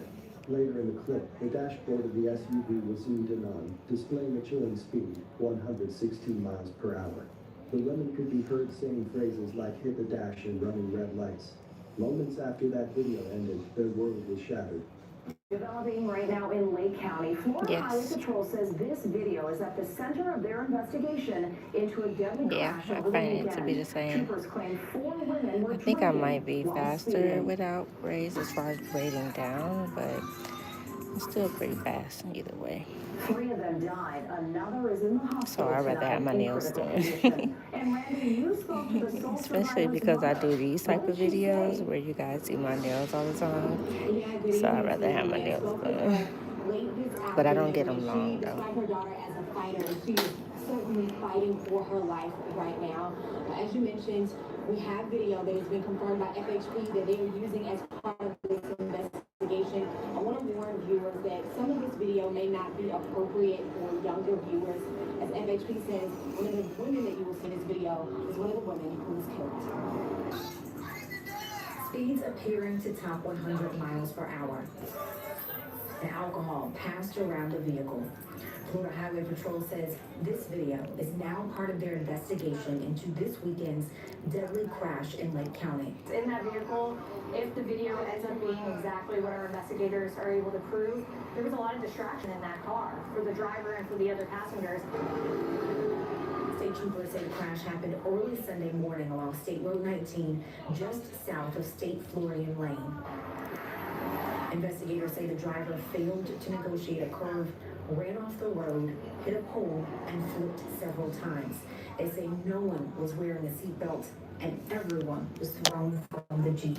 3 people were killed: Keisha Lewis, Octavia Pugh, and Shakira Mathis. A fourth passenger, Mariah Belcher, is in the hospital. My child is here, but there's 3 kids that lost their lives behind me. And I want their family to go through their grieving and not have to worry about my baby. Mariah's mom says her daughter is still in critical condition but stable. She has a traumatic brain injury, fractured vertebrae in her neck, and suffered a spleen injury. My whole ride from Alabama, all I could say is my child should live and not die. And she's fighting. Marcia Knight says her daughter and her friends may have been leaving a party when they allegedly made the post on social media and crashed. She says it's hard watching that video and knowing a night of fun with friends ended like this. The accountability on my half goes towards my daughter. Because if you knew this person had been drinking, you knew you guys were drinking before, there, after, why? You know what I'm saying? You know better. FHP says they're still waiting on toxicology reports in this investigation. They also have to compare data from the vehicle to how fast the vehicle was recorded in that video. Investigators are also reminding you to wear your seatbelt. And in a GoFundMe created for Tanisha Lewis, she is described as a mom of 5, and she's remembered as a sweet and loving woman. There was another GoFundMe created for the victim, Octavia Pugh, by her family, and they say they are heartbroken by this. And the entire community is heartbroken. The mayor of Eustis posted on Facebook today that there will be a prayer vigil this weekend on Sunday at 5 o'clock at Carver Park to honor all of these women. Just 4 days before the accident, on March 26th, Tavia had shared a chilling post on Facebook. It was a reshare of a post warning about reckless driving, where someone had described begging the driver to stop speeding. Tavia had added her own caption to it. This is exactly why I'd be scared SF when other people be speeding with you in the car. Looking back now, that post feels heartbreakingly prophetic. It's one of the many pieces of the devastating puzzle that has left families, friends, and an entire community in mourning. As investigators continue their work, the Florida Highway Patrol confirmed the viral video showing the women drinking and speeding is part of their active investigation. They are still awaiting toxicology reports and analyzing the SUV's data recorder, including speed and airbag deployment. It remains unclear if alcohol or other substances were involved, but the distractions in the car were evident. The crash has since sparked broader conversations on seatbelt safety, drunk driving, and the growing dangers of distracted driving, especially when combined with social media and viral content creation. The ripple effects of that night spread rapidly. Social media lit up with grief, outrage, sorrow, and remembrance. On March 31st, just 1 day after the tragedy, a Facebook user named Markia Johnson posted a 10-minute video tagging Tavia and Kanisha. It showed a balloon release in honor of the lives lost, red, pink, and purple balloons floating into the sky as loved ones stood gathered, some in tears, others in silent mourning.